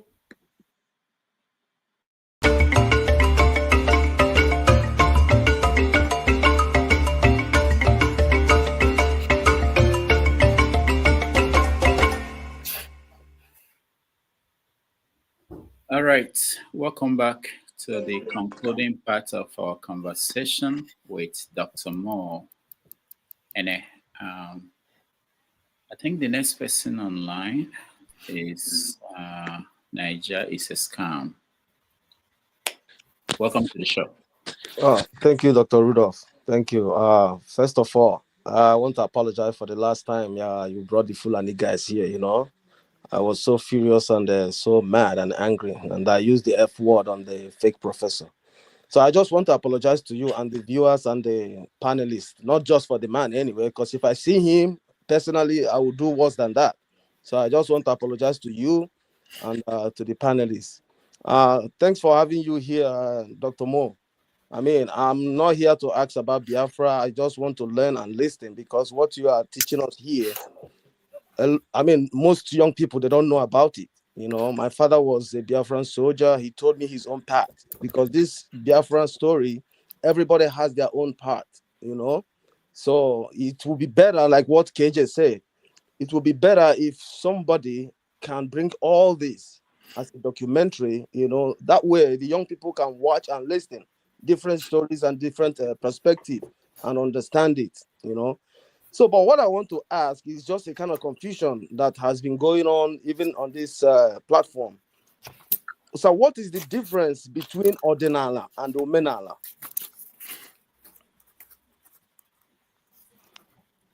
Very good question. Okay, very good question. Thank you for what you said about bringing Biafra together. It's not a one movie story. It's not a one book story. We have to keep it going. Unfortunately, Nigerian government in their wisest mode stopped teaching of history. So what we have to do is we do it ourselves. I propose having a Mahadum where we study Igbo issues, okay, which includes Biafra and language. I don't have the money to do it, but I throw it out there, and one day we could do it. Okay, it's very amazing that up to this day, there is no university in the Southeast where you have Department of Igbo Studies. What you only have is what? Igbo and Asian languages, Igbo and Nigerian languages. They don't have it. Nobody talks about it. Nobody talks about Biafra. When was the last time a PhD was written about Biafra? Or somebody in America writes a PhD about Madonna. Okay? Not Madonna, Mother of Christ, Madonna. Okay? So, so that happens. Okay? Thank you very much for asking that question. If you get my book, it's not very expensive. You get, I looked at it and I told you what it is. If you say omenala to anybody, you know what they're talking about. If you say ordinala, you know what you're talking about. You say ordinani, he knows. If you talk omenani, omenana, they will understand. Remember, the word ani is not the same in all dialects. In Imo area, it is Allah exclusively. In Anambra area, it is Ani. Okay, Ani Chebe and all that. In Enugu area, is Ano. In Nsukka area, it is Ale. In Ikwere area, it is Ali. So, you see what it is? So, I said, okay, since we have all these dialectical nuances, we can just choose one as standard, which is linguistic dynamics. So I chose Ordinani, whereby Ani is the spiritual form of what you call Allah, the planet Earth. The physical manifestation is Allah, the one you can touch. The planet is Allah. But there's a spirit to that Allah. The spiritual component is Ani. So the religion then becomes Ordinani. It is anchored on the spirit of earth as a deity. If you remember, the Igbo people did not talk much about Chukwu, really. It's not because the church came and we have a word that we want to make Chukwu. Ordinarily, the word for God is Amama Macha Macha. We know something like that exists, a supreme spirit, a dominant deity, but we don't know the nature. We don't claim to know. So everything we have is based on the earth, which is the most benevolent deity in all creation, because he holds us in place with the force of gravity, which is Ikejani. It also feeds us. It shelves us from all bad things. You know those terrorists going around the air? They could land on this earth and just knock us out of focus. And we're all gone in one day. For some reason, the earth has the force to keep us. Whether how it was created, we don't know. But we know that the earth has been keeping us safe. So we venerate the earth, which also shelves our ancestors, and will shelve us when we die. So we try, so ordinary is both spiritual and socio-environmental, are things you don't do because the earth deity does not allow it, or so we claim. Okay, so everything people say, we understand it. Even when the church came and said that Jesus is Nwachukwu, we agree. Son of God is not a concept that we don't know. Okay, we have one, everything, son of God, son of every God, one. Okay, we have one of every deity. So we understand that. And another good thing about it is that he does not preach, he does not proselytize, he's not against anybody. If you come today and tell us that your God rose to heaven or come down from heaven, we believe you. Okay, but we don't have to go home and take it in. We hear you. Okay, you take it in. It's only people like me that will contest such a thing. You know, like in school, we are taught about to do the work coming from heaven. I told my history teacher, I said, "Wow, okay," and nobody has been able to tell me that. So when it comes to things in Igbo spirituality, which I call ordinary, we question every concept, everything that people do. We ask questions. We don't just swallow it. So to ask your question directly, ordinala with LA is now culture.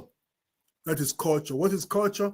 Culture is totality of everything about you, the way you dress, the way you speak, the way you talk, the food you eat, your art. Everything about you is your culture. So is ordinala. It is on earth. Okay? When we talk omenala, omenala is something that happens. That is tradition. Tradition is a way you transmit your culture. For example, if you say, if you have twins, we'll take them out and choose the one that survives and bring it home. That becomes your omenala. But then with time, you find out that omenala does no longer work. What do? You change it a little bit. But something you call culture will be there For example, the Igbo we speak is not a culture, it's a part of our culture. You can't just switch it. If you change it to Yoruba or Hausa, then it's no longer your culture. It's somebody else's culture. English has moved more from being a tradition to becoming a culture, because more people now speak English than they speak Igbo.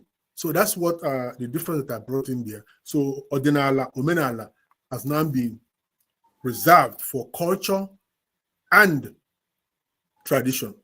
But anybody tells you about Omenala, what do? You understand what the person is talking about.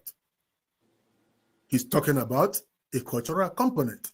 But I want to bring out Ordinani as distinct being for religion, which is why I was happy when you have the National Ordinary Welfare Association went to meet Soludo to say, oh, we'll help you with all these criminals. I said, no, don't do that. It's not your job.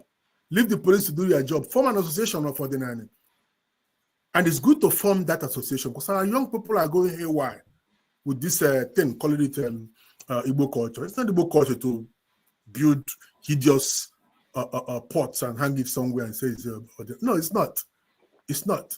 But somebody is there guiding them.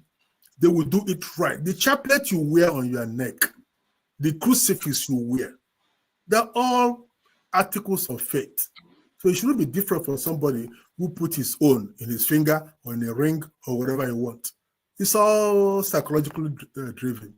So now, 30 years ago, I gave it that name, but now everybody is using Ordinary. The same thing happened with Igbo. Before, in Igbo, say it's called Ivuefere or something like that. Or for it's called something else in other places. Eladi also. It's different names across Igbo. In Afibo, they call it Nkwamwite. But that's when they dance this Afibo dance. They call it Nkwamwite. Okay, so they have different names for Ibu Manya, Ibu Efele, Ibu Nka, different names. So I said, okay, let's try one thing. We'll try the Igbo. Guess what? Within the last 5 years, it has picked up. People will now write the invitation. They're working to Igbo of this person and this person. I was so happy. Because I'm so happy that is catching place. So that's how we build a society. We don't build to destroy. We build to keep. Whatever we can put in, we put it there. Even Kola Nut. There was a time you go to function in America for 2 hours. Argument about what? The order of breaking Kola Nut. These guys have Mercedes-Benz parked outside the venue. And they're fighting, not fighting over the Kola Nut. No. Some of them may not even eat the Kola Nut when it's broken. But they say, oh, you're supposed to give me one. I'm a more catchy one. I'm this, So I wrote this book, and then people read it and said, oh, okay, is that why? Okay, is that why? And I thought, well, stop talking about women do not break Kola Nut in Igbo land. They do. It just depends on where you are. Okay, let's not start putting people down on all these issues. Oh, remember when Ruben Abati wrote about let them eat Kola Nut or whatever he wrote, because Edith Ike, Gowon's ex, went to a function, 21 Weeks Music in Lagos, and Peter Doche refused to show her the Kola Nut. The woman said, I'm not asking to take. I'm just as the guest of honor. I'm only asking to be shown the Kola Nut. Okay. I wrote about this and I said, this is our culture. This is how it's going to be. We'll discuss about it. Nobody gets harmed. I've gone beyond what you asked me. So, but in a nutshell, Ordinary.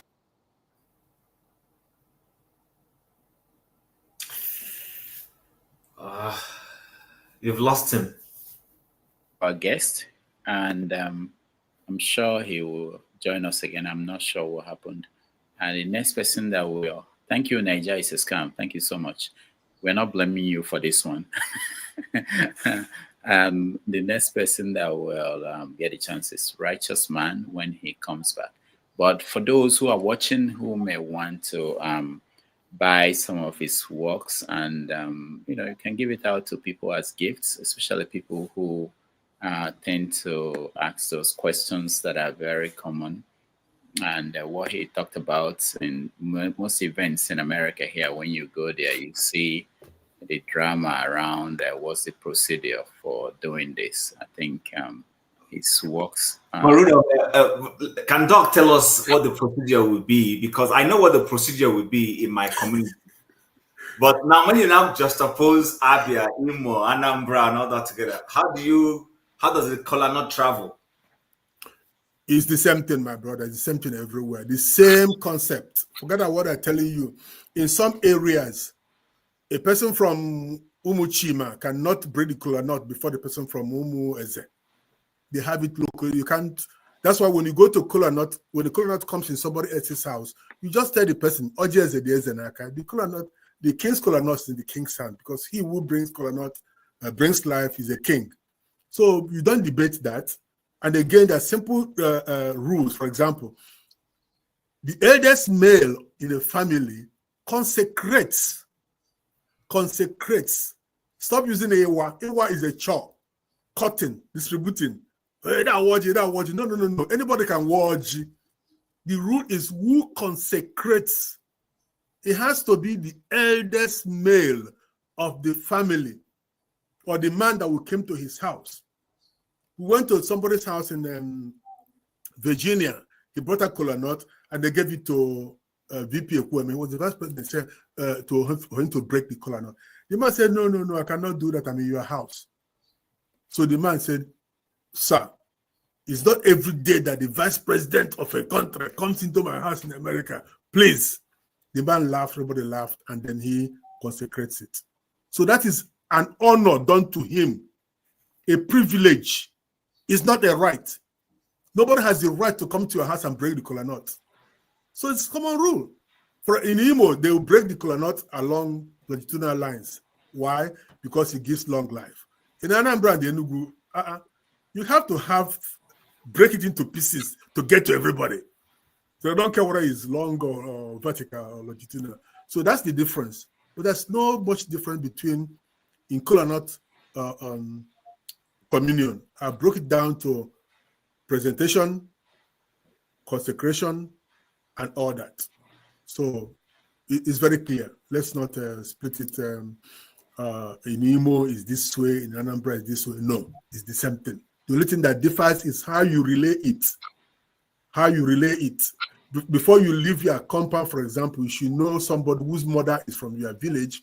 You give the person the honor of taking the kola nut out from their kindred. And this happens when you have only few. That was my question. So, I mean, KJ will understand because he's the closest person to me here. So, if assuming in this forum, you come to my house and I bring out, I'm not going to give it to Rudolph, even though this show. No. I'm going to hand it over to KJ first. It's the same thing. KJ is the closest person to me. Yes. So, in our community, we also have. I come from a community that has 11 villages. Okay. But there is always that village that is perceived to be the opera. The opera, yes. Somebody from there will break it. Exactly. Whichever village we break it. We consecrate it. Consecrate it, yes. And then others will touch it. So, but there's a traveling pattern of that touching. This person will get it and all that. I guess that was the question I was asking when I said when you want to look at it from the state perspective of the 5 states. If, for instance, we visit Rudolph, who is from Anambra State, for instance, and he brings out kola, who next will touch that kola outside of his community? Let's say, which person from another state will he hand that kola? Now, will he be handing it to an Enugu man, or will he hand it to an Asaba man? No, before you cross the river, it has to go around the 5 states. That was my question. Yes. And then because the only rule there is that Enugu and Anambra used to be Anambra. Mm-hmm. So they were still closer. Then you have to give it to the dynamics is ongoing. Okay, it's ongoing, but you don't have to jump somebody from Delta to give it to somebody from Lagos. Okay, you get to respect that guy from Delta because he's your neighbor. Because somebody's neighbor is also the brother. So we have all this. We have sayings that will guide us in everything we do. It doesn't have to be etched on stone. Culture is not static. Okay, things change.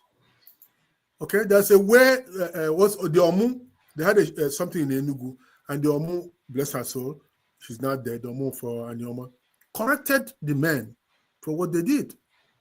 They brought it out the kola nut, split it, shared it, and then took it back to the Eze, who is in forum to bless.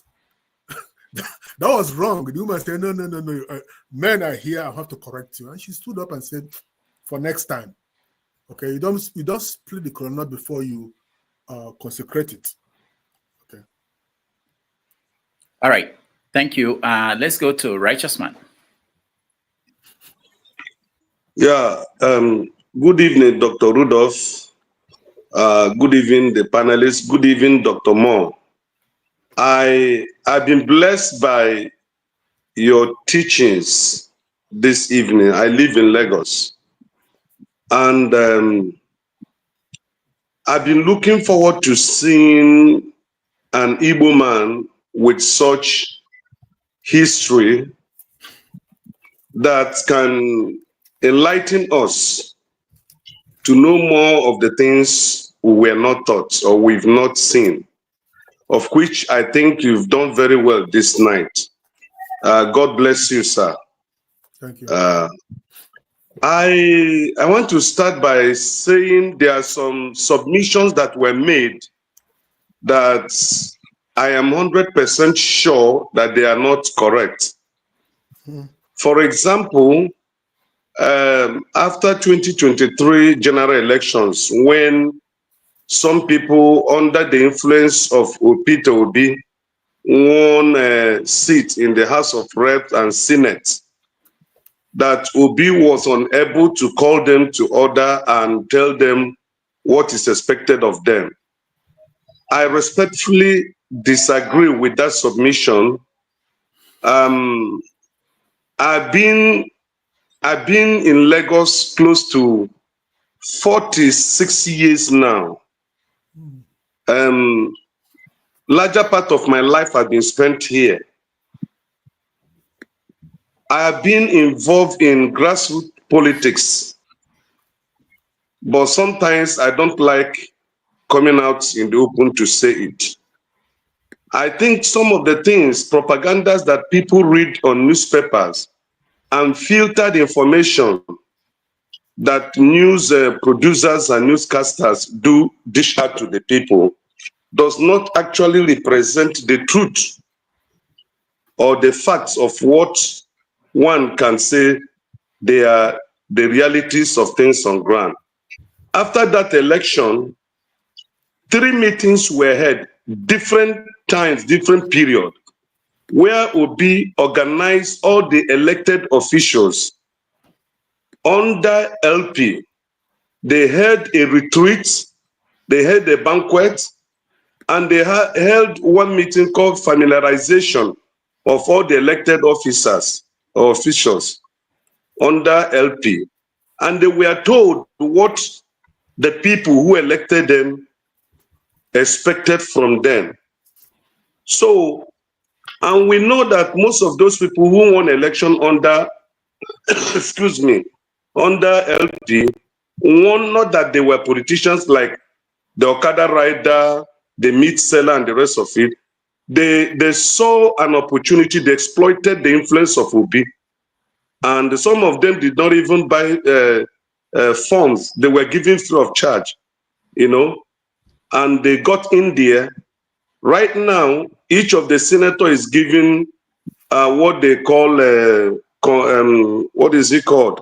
1 billion naira constitutional project allowance. When you go to the Nigerian, when you go to the constitution does not make provision for them to be given money.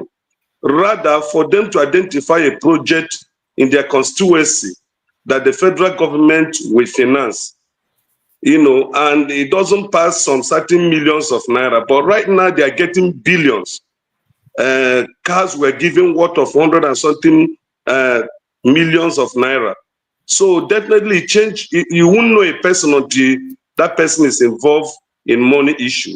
So the orientation, what they were expected to achieve, they have been taken away by the amount of money, volume of money that is exposed to them. So nobody should blame. Particularly, I know why I'm saying it. I have a cousin, is one of the top officers in LP. I know times he goes to meeting, he calls me and tell me things that happen. Nobody should blame Obi for whatever the senators and the rep members under LP were doing. He tried his best. Like Aburi case, he held several secret meetings with Aburi, nothing less than 10 times, talking to Aburi, so that there will be peace in LP. And newspapers don't carry these things. Newscasters don't say it on TV or radio or whatever. So Mr. Obi, he has tried, and let's not crucify him. Answer, finally, you did mention that in the Igbo, is it spirituality? There is nothing like Chukwu. But we have some villages in Igbo spirituality. No, I didn't say that. In Igbo, okay, I thought, okay, maybe I didn't hear you well. Because I wanted to talk about the Arochukwu, the people of Arochukwu. That name had been existing time immemorial. So I wanted to find out how come about them. But where it struck me, my father fought in the Biafran War. He lost his first son as a soldier.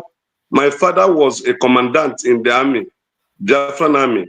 He lost his first son. He lost his second son. He lost his third son as military officers under Biafra, And after the war, there were things he told us, like when I was coming to Lagos, he said, don't own property in Lagos.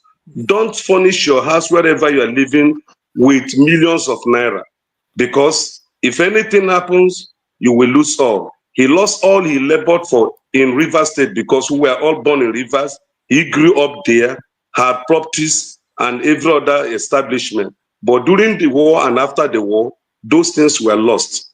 So he died, sometimes 1980s, with that grief in him.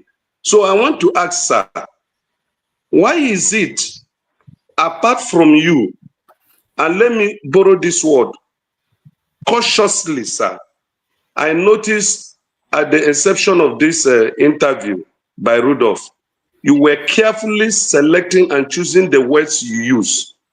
Is it that the Igbo elite class are still being intimidated or they are still feeling intimidated? Because when you interview a Northerner, he will boldly say things without minding the consequences. You interview a Yoruba man, he will boldly say things in defense of the Yorubas without minding how Igbo man will feel. But when an Igbo person is being interviewed, even in the politics here, they choose their words not to offend Mr. A or Mr. B. What is it? Is it that the intimidation is still ongoing, or it has become something in us that has eaten deep in us that we can't do without? Thank you, sir. Thank you very much. I hope I unpack it. Let me, first of all, express my deep condolences on the person of your brethren. That's something very, very touching. I saw it and I know it was horrible. Okay, and like I said, the reason why I started this movement in 1997 was to pay homage to them, remembering our heroes. Okay, that's what I'm doing, and I'm still doing it today. May they please rest in peace. Okay, they are there. They are there in spirit. That's why you can't defeat them. I said it several times. Biafra is no longer a nation, a building, or whatever. It is a spirit. Okay, and in my place, when people die, you know what we do. We collectively stay and do the mourning, whatever it is we have to do, so that spirits will rest in peace. So many people have died and nobody's seen them, and people just assume, as in Igbo culture, after 7 years, that the person is no longer on earth. Okay, so like we say in Igbo, Ndo, on the properties, you know how it went. After the war, many Igbo people said, you know what, let's build at home. So when you go to places like in Anambra, you see all these mansions over there, nobody lives in them. That's the spirit. We built so much that we don't even have land anymore to build. In my village, for you to get a piece of land is like 5 million, 10 million. Okay, is that bad? So we've built, and I'm beginning to preach now that we don't build again. We just, that one we build, let's maintain it so that somebody comes back during the Christmas, they can live in like a hotel with the family and then go back. Some spend 2 weeks in Nigeria for 2 years and they get back to USA. The Igbo said, Ebone bikona wachi, where you live, there you thrive. Yes, I understand your father's mandate, do not build. But hey, we have to build. People are building, buying a piece of debt in Banana Island for 20 million or more. Okay, so we are building. What happened to us was bad, but we've shown that we can do better and more. So on language you're talking about, I don't know how it is that I used to think I'm so rude, but you're telling me that I'm choosing your word. Thank you very much. I like that. But you have to understand this. The Igbo man is not used to harsh words. He's used to using proverbs to talk. He will use animals. He will use events that are not even, like Mbe said, tortoise said this, the rat said this, the housefly even talk. So that's the way we used to talk. We talk that way because we build, you have to use something like oil and the ingredients to build your words, to make it less harsh. When we want to be harsh, do you know what we do? We do what we call injakere, okay, which Rudolph will know about. We use injakere. Injakere is that we're telling you the truth, but we're making it so funny that even you will laugh. So that's where we are. But when it comes to saying something in black and white, we do it. I don't hide. I can give you examples of me. When Nahoro came here and wanted to have breakfast with us, and I said, no, I'm not going to have a breakfast with a killer because I believe he's a killer. He supported the use of fungi as a weapon of war. I wouldn't do it. If I were a lawyer, I would have filed papers for Gowon to be tried. Not, I don't hate him or anything like that, but at least hold him responsible so that in future, some other person will stop. If we have been doing it, the bio nano guys, the FFKs, if we hold them to make them responsible for the things they say, they will stop. Okay, so that's where the language comes in. Let me go back to PWB. I will draw the case. I'm sorry if he did something good, but from where I stand, and I said it when I spoke, I said, I am not a politician. I don't know what he did or what he didn't do. This Aburi guy, I don't know which spirit is playing the music to which he's dancing. I don't know. Okay, so the same thing with the other people, but remember what I said? I didn't blame Peter completely. I said, I don't know how to put it to be nice to the ear. When you stand up and mate, you will produce a bad child. Labor was a vehicle of convenience. It's what we call cherewere, wait and take. People just jumped in, obi, won't change, and they all hopped in. They were not good party men, and it has been shown. So I'm not blaming Obi completely, but Obi is, as he said, that guy's not a Nigerian. He's too quiet. Okay, he's too quiet. I don't want him to be like Nyesom Wike, but at the same time, he should have done a little bit more. So I don't. That's why sometimes when we discuss politics in public, you kind of, make sure you don't turn anybody off. What do you gain if you turn people off from what you are saying? But the one that needs to be said, I'll say it. And I said it here openly. Gowon is a war criminal. He is. Okay? So I don't know what else to tell you. He supervised, what's it called? The pogrom. He supervised Murtala Mohammed, blood on the Niger, shooting people for no reason.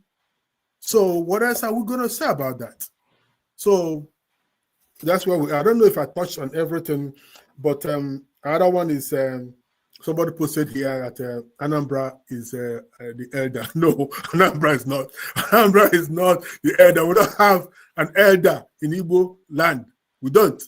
What we have is we give some people some honor. For example, the Nri, who are recent immigrants, by the way, we give them the honor of certain things in public. It used to be Arochukwu, but then people say from remove. So one day, someone from Enugu will tell you, oh, we're the capital, so we're now the elder.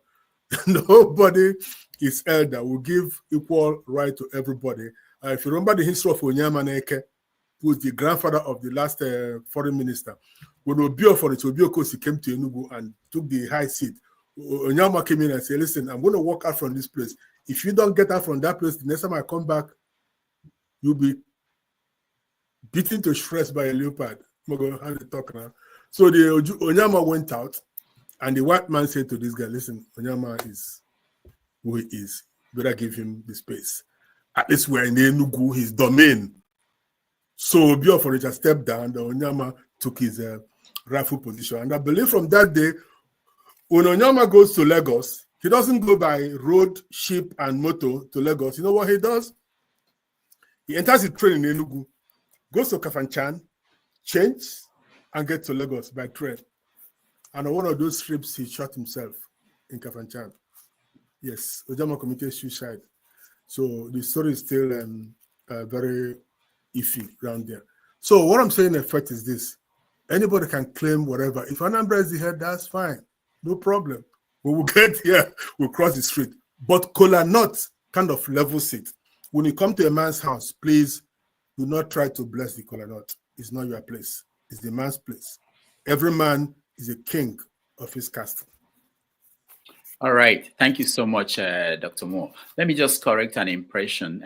Righteous Man gave us an impression that the father said he shouldn't build in Lagos. The Righteous Man is a builder in Lagos. So he's not just building for himself, he's building for other people in Lagos, despite what the father said. So, Dr. Rudolph. Yeah. Dr. Rudolph. You know why I made that statement is the memory of the war. Yes. What the man passed through. A man that had 11 children and lost 7 during the war. 3 were grown up that were at the age of getting married. They were all excluded into the Biafran military, and they all were killed, you know.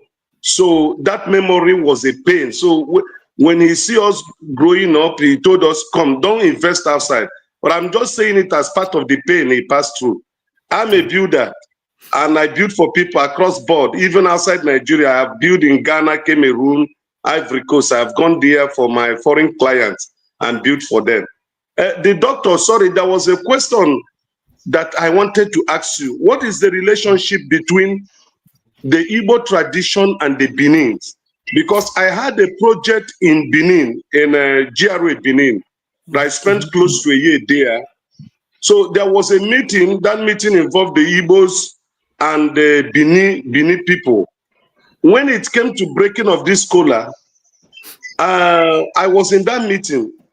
After the breaking of the cola, they said the Benin people must take first before any other person. So I was wondering why. They said about Igodo, that they are senior to Igbos or something of that nature, sir. Can you give a clarification?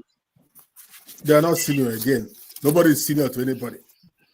What is happening is that where did this take place? In Benin, right?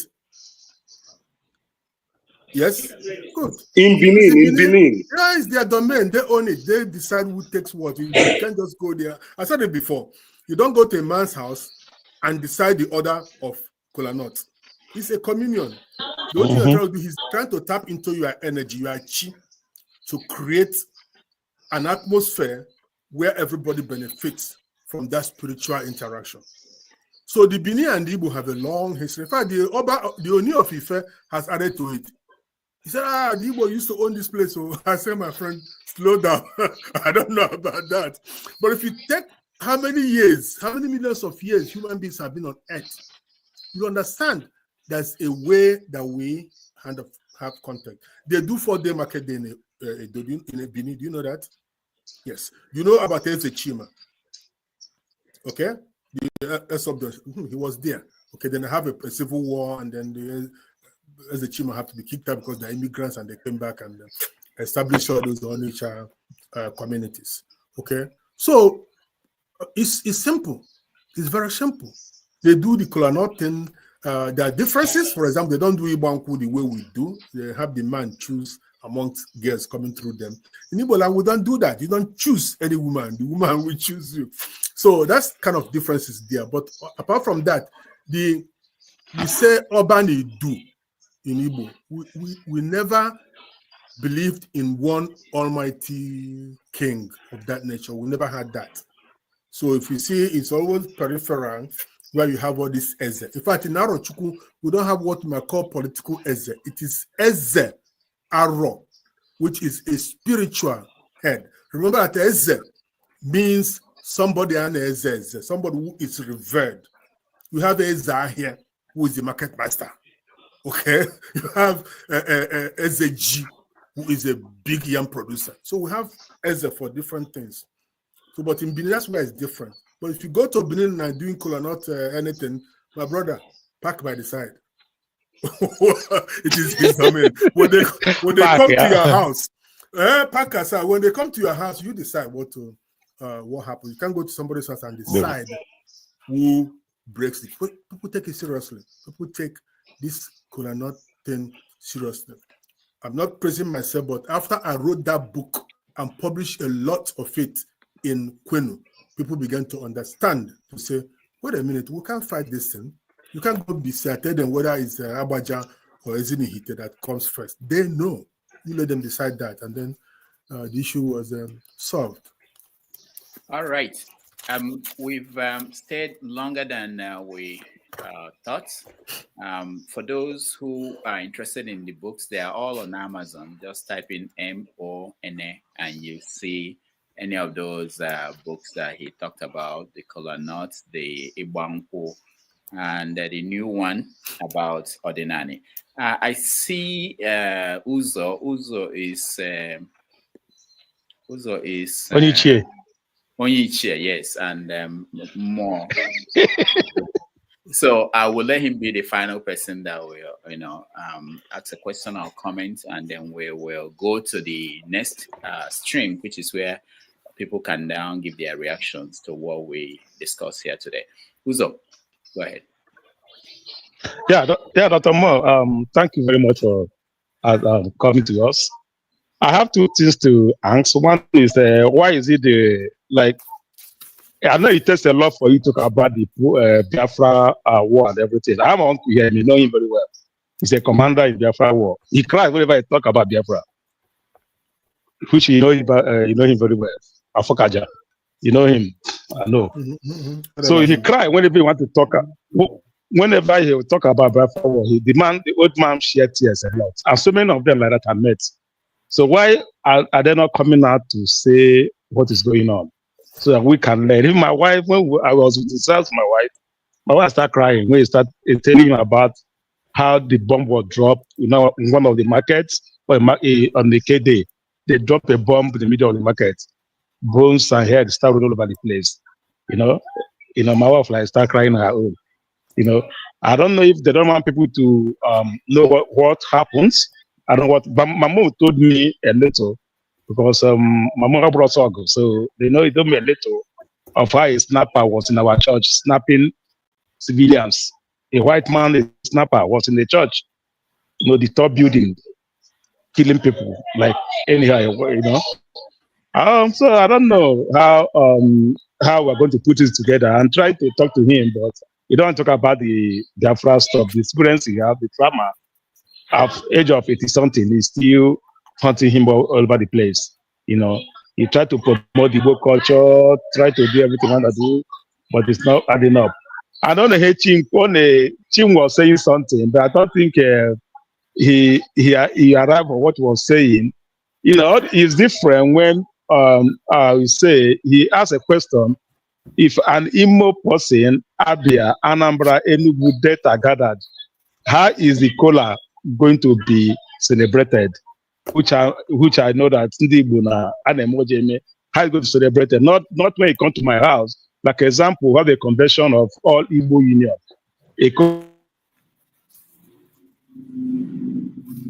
All right, Uzo. Okay, I think I got what he's saying. Yeah. Let me start with Biafra first. Listen, Biafra means many things to many people. To few is it the same, because the experiences are different. And we react to this quite differently. Biafra was a child of circumstances. Okay? It was a national necessity, a struggle for survival, because we believed that these guys were seriously about the final solution. So they were engineered to exterminate a race. That's why they hatched all the things that happened to us. So Biafra tapped into the spirit of survival, and they fought back against an aggression by one man, Yakubu Gowon. So they survived as a people, head held high. But it was never a surrender. They refused to surrender. Forget what Gowon said in that movie. Inside, when they were inside, okay, they never surrendered. It was Gowon who broke out and said, no victor, no vanquish. That was why it became the mantra. So as George Orwell put it, I'll tell everybody to talk to himself, to talk to others. It is better to fight, like I said, to a point of survival than to be conquered and surrender without fighting. We fought. Okay, Biafra won many battles, like Abagana, and lost his physical being. But the spirit of Biafra lives. Why? Thank you very much. Louis Obi wrote in 1997, I think July, Biafra is a living testimony of political wickedness, which time will not heal, because it is both physical and psychological, and I'm adding spiritual. And the power of Biafra remains that as an idea against political oppression, it will never die. Okay, the war is not over. Some people are still fighting this war for no reason. It continues because those who started it won't stop and won't learn the lesson. Okay, I talk about falling in the snow and getting up and falling again. It's sad. Penny Jackson once said, one of the things standing between Nigeria and greatness is the fear of freeing itself from the fear of the Igbo. And as we said it, you cannot keep somebody down without staying down with the person. You're going nowhere. You stay down. Everybody stays down. As my people said, ewu dinanana, dinana akpukwe. Oeji ihe nwata wuniaka, omechi owetu ya. Ukwaru ogie, oda. So at some point, this is going to go away. We just can't keep doing it and hope it will go away. It remains. But little things they do in Nigeria, they don't hold people responsible. Before they do it, I said it yesterday on Friday. Take the Igbo out, and there will be no Nigeria. Gowon himself has said it. It doesn't matter. I laugh when people talk about Lagos. Look at our brother and what he's doing, building houses. Fine, it is okay. What are you going to do? If you remove him, are you going to build those houses? If you remove people from Alaba market, are you going to be there? And there are consequences for every action. You close all ports. Port Harcourt, One, Warri, Sapele, Calabar, Oron. You lock them up and say, come to Lagos. Fine. Lagos, here we come. When it will happen, and Lagos is where it's happened, right? Everybody's going to Lagos.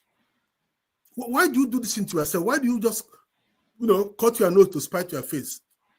You don't want these people to prosper, and then you complain. If I were in Lagos, I would be praying. I would go on demonstration for Tinubu to give this people a port, functional airport. Lagos is choked. Lagos is dying. Lagos is nowhere you want to live. I mean, those who live there have money, banana land, and everything. You can fly a helicopter from local airport to your house. That's okay. But not everybody can do that. You have 25 million people and growing. It's getting horrible. So we have to find a way to sort that for everybody to live happily a little bit. So finally, with the, what's it called? The color, I hope I understand what you said. Right now, that issue is contentious. We take it from where we come from. If we go to do something in Anambra, the person that will do that will be the man from Ubusi. What's his name again? The Igwe, the new one that replaced Obi Achebe. he will be the one, because he's now political. He is now the head of traditional rulers in Anambra. If you come to Enugu, it will be the guy from Nsukka, who is a younger man anyway. But because he's the traditional guy, you can just give it to him. He's sent in Imo, he's sent in Abia, he's sent in Ebonyi. I mean, if you're Ebonyi, they might give it to the father of the governor, who is a traditional ruler, just to be on his good books. Okay, so certain things, nothing is wrong in life. It just depends on how many people agree with where you are going and how you explain it to them. Like, you know what we talk about, defleecing a dog. If you take a fleece out of a dog and show it to the dog will know you have not been pinching it. So culture is dynamic. It's not the same. It will keep evolving until we get to a place where we are all happy with what we're doing. The Scandinavians have certain cultures that they have amongst themselves. The English, the same thing. Even in America, it's not the same thing here up north as it is down south in, say, Texas. This is very okay. But as long as we talk peacefully, understand each other, we will grow and be better for it.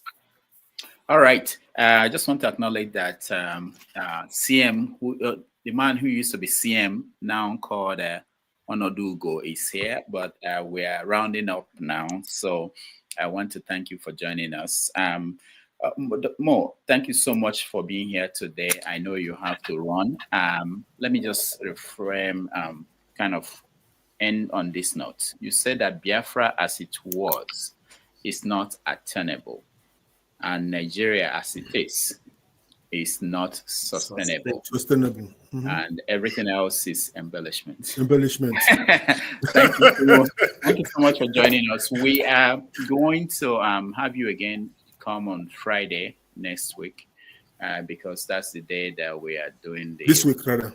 This week, sorry. Yeah, this week. We are now on Sunday. Yeah, on Friday. And also, we are going to premiere an interview I had with Chukwuemeka Odimego Ojukwu in 2001. We have it now in digital form. And he answered some questions that a lot of people have been asking today. And he also talked about Nigeria then, which is still relevant to Nigeria today. So that will be quite interesting. Thank you so much. I want to thank everybody that joined. Sorry, Doctor, did you say you went to Government College Umuahia? No, he didn't go to go. Did you go to go? No, I didn't. I said growing up, my father told me that that's the way to go. Oh, let me tell you this. This is good. Rudolph, just a minute. From my center in Enugu, I was the only one that got invited. At that age, because it was embedded in me that that's what you have to do. So from elementary 5, I tried and I passed. They invited me for an interview. At that age, they drove me to the train station. Alone, I got into the train and got to Umuahia. Came out looking for a cab. Bros, it was bicycle.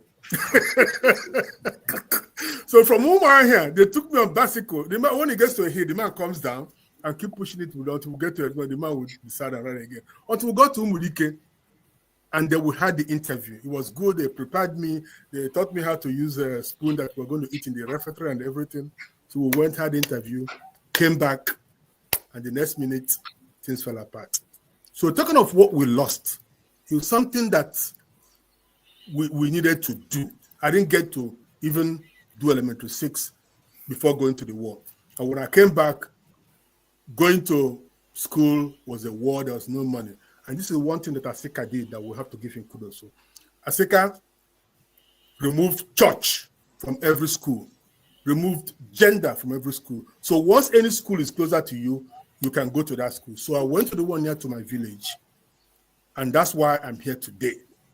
My WAEC, I sat on a cement block to take my WAEC. Okay? And then, still came out with, I had pat myself on the back. I still came out with grade 1. So I'm happy. And from there, I'm here. So just to answer your question, I did not. But after high school, I got a job at Federal Agric and Research Station, Umudike. So there I was after high school when Rangers played Mahala. So I hung, you know how they hang in India on the train? To get from Omaha to Enugu. When we're passing through Ogbete, some woman saw me and told my mom. Okay, so Rangers won, we were happy. I went home, my mom sat me down and told me what I did.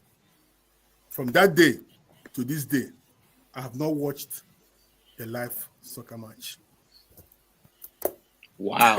No, can you tell us why? Why is that? Is it because crowd? No, that was stupid. I don't know if you know rail training. There's a place it passes, which is just a rail, and the rest is gully here. And it was all rugged. So, and you hang on the train from Omaha to Enugu. What God possessed you?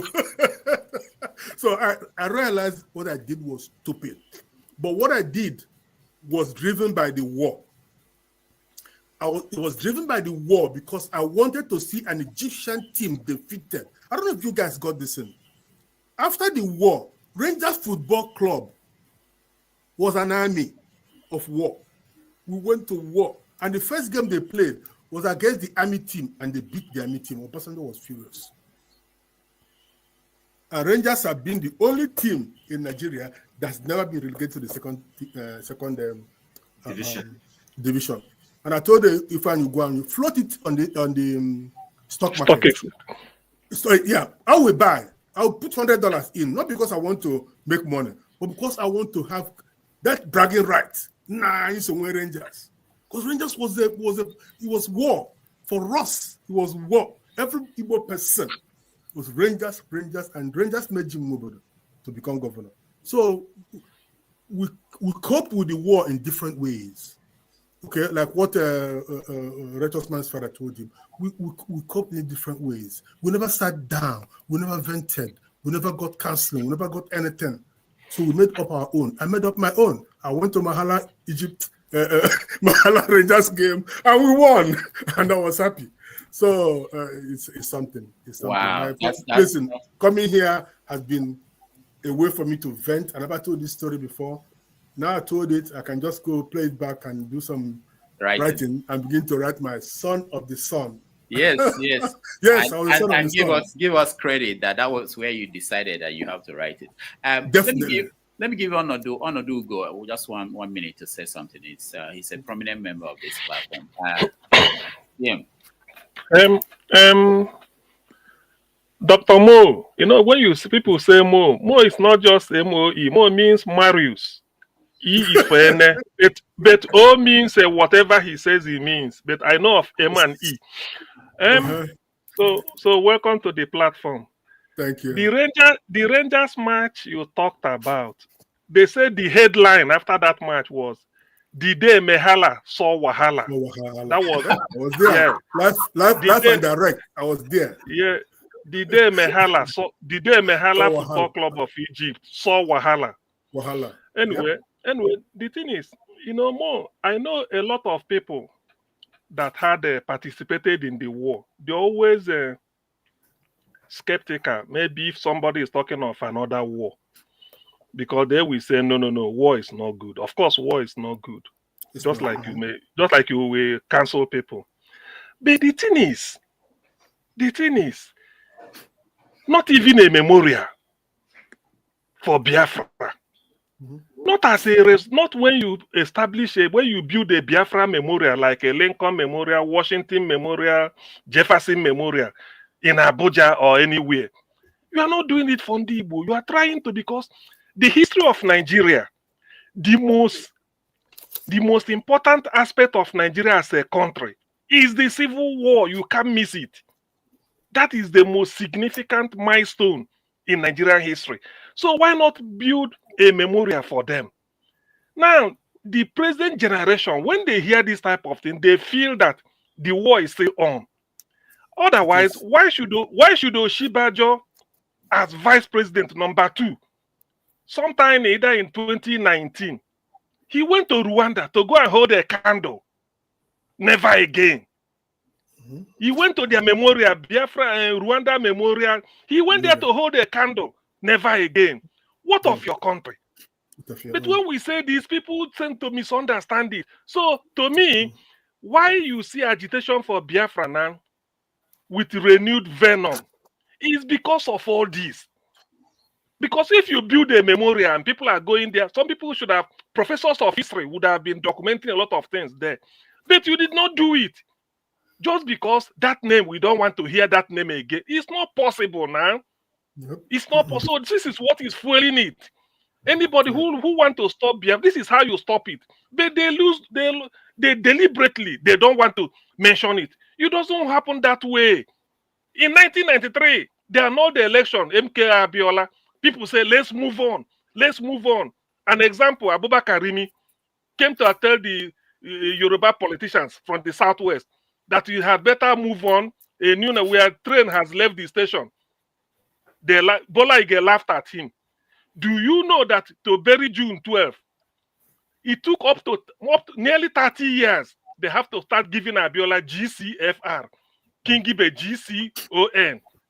And this year, this month, not this year, this month, Alhaji Sule Lamido launched his autobiography, Being True to Myself. You know what he said? He said he's going to find a way, Tinubu should find a way to give Abiola's family 45 billion so that they will close the chapter on June 12th. You see, so which means you are now trying to do, if you had addressed June 12th, 1993, without cancelling the election, 30 years later we are coming. So Nigeria believe that everything can be swept under the carpet. It cannot. Nobody can wish Biafra away. And one day, it might not be in my time, but I want it to be. That Biafra must rise and be a country of its own.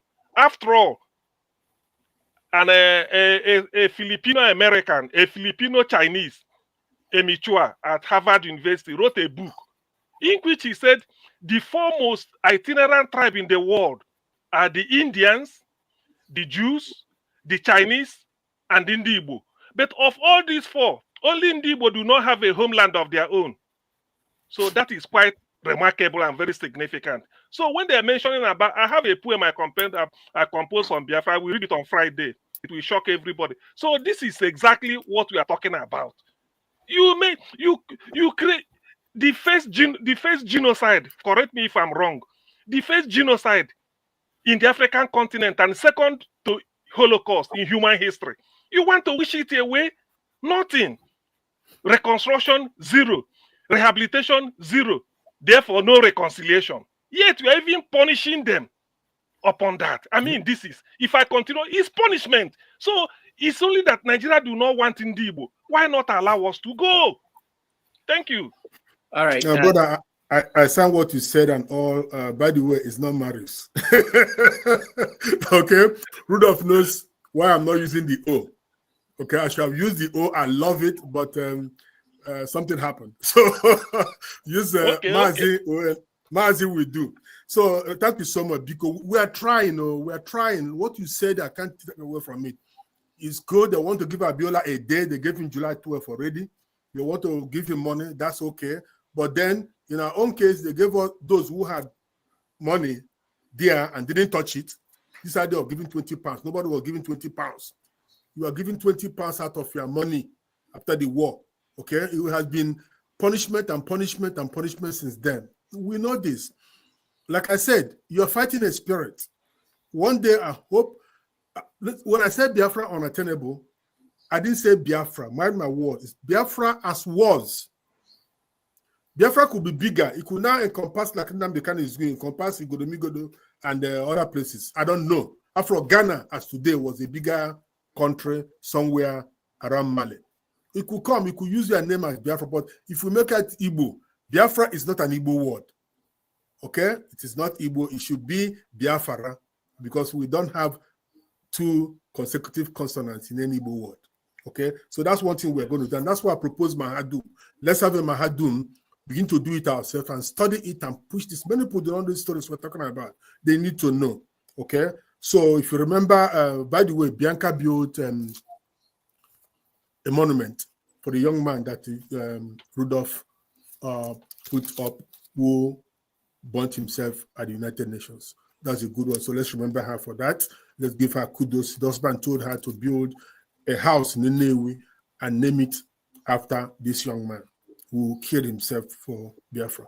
So we are trying. Let's not stop. Whatever we can do, let's do it. And I'm not saying, I said here, sometimes it's good to fight and lose than not to fight at all. But for me to preach war, I won't. All those who fought the war will tell you no. Even if I didn't fight that war, I'll still tell you war is not good. I said in the beginning that war was avoidable. So it's not like I'm running away. If we have to fight for survival again today, my brother, I am ready. I will fight. But I'll do everything humanly possible to call whoever I want to call to say, let's not go that route. And we're going that route, we're going through it. When this young man will come up and not knowing the true story of Biafra and start to revolt, bloodshed. Thank you so much, Dr. Mo. We really appreciate the time you spent with us. It's been 4 hours. This is oh my God, new record. We don't do that, but we have a reaction where we go and have further conversation for those who want to, and KJ will host. So on behalf of everybody that came in today, those that supported us, Riaku Tope, Oscar Blackbone, we appreciate all of you, and Rikili, help me. All right, thank you everybody. I appreciate all of you for the support. And like I said, next Sunday we are going to have a different guest that will be fascinating. I can't speak English or Igbo today. Fascinating. None of them is English. I can't speak English and Igbo today. So, all right. Thank you, everybody. I appreciate all of you. We'll see you next week. And please join KJ with the reaction for those who want to have more say on what we discussed today. All right. Thank you, Prof. Thank you so much. I will see you guys. God bless you. Thank you. Thank you. Okay. Take care.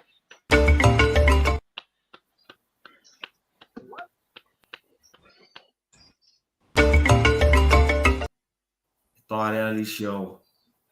Oh Lord, what's going on? Technical.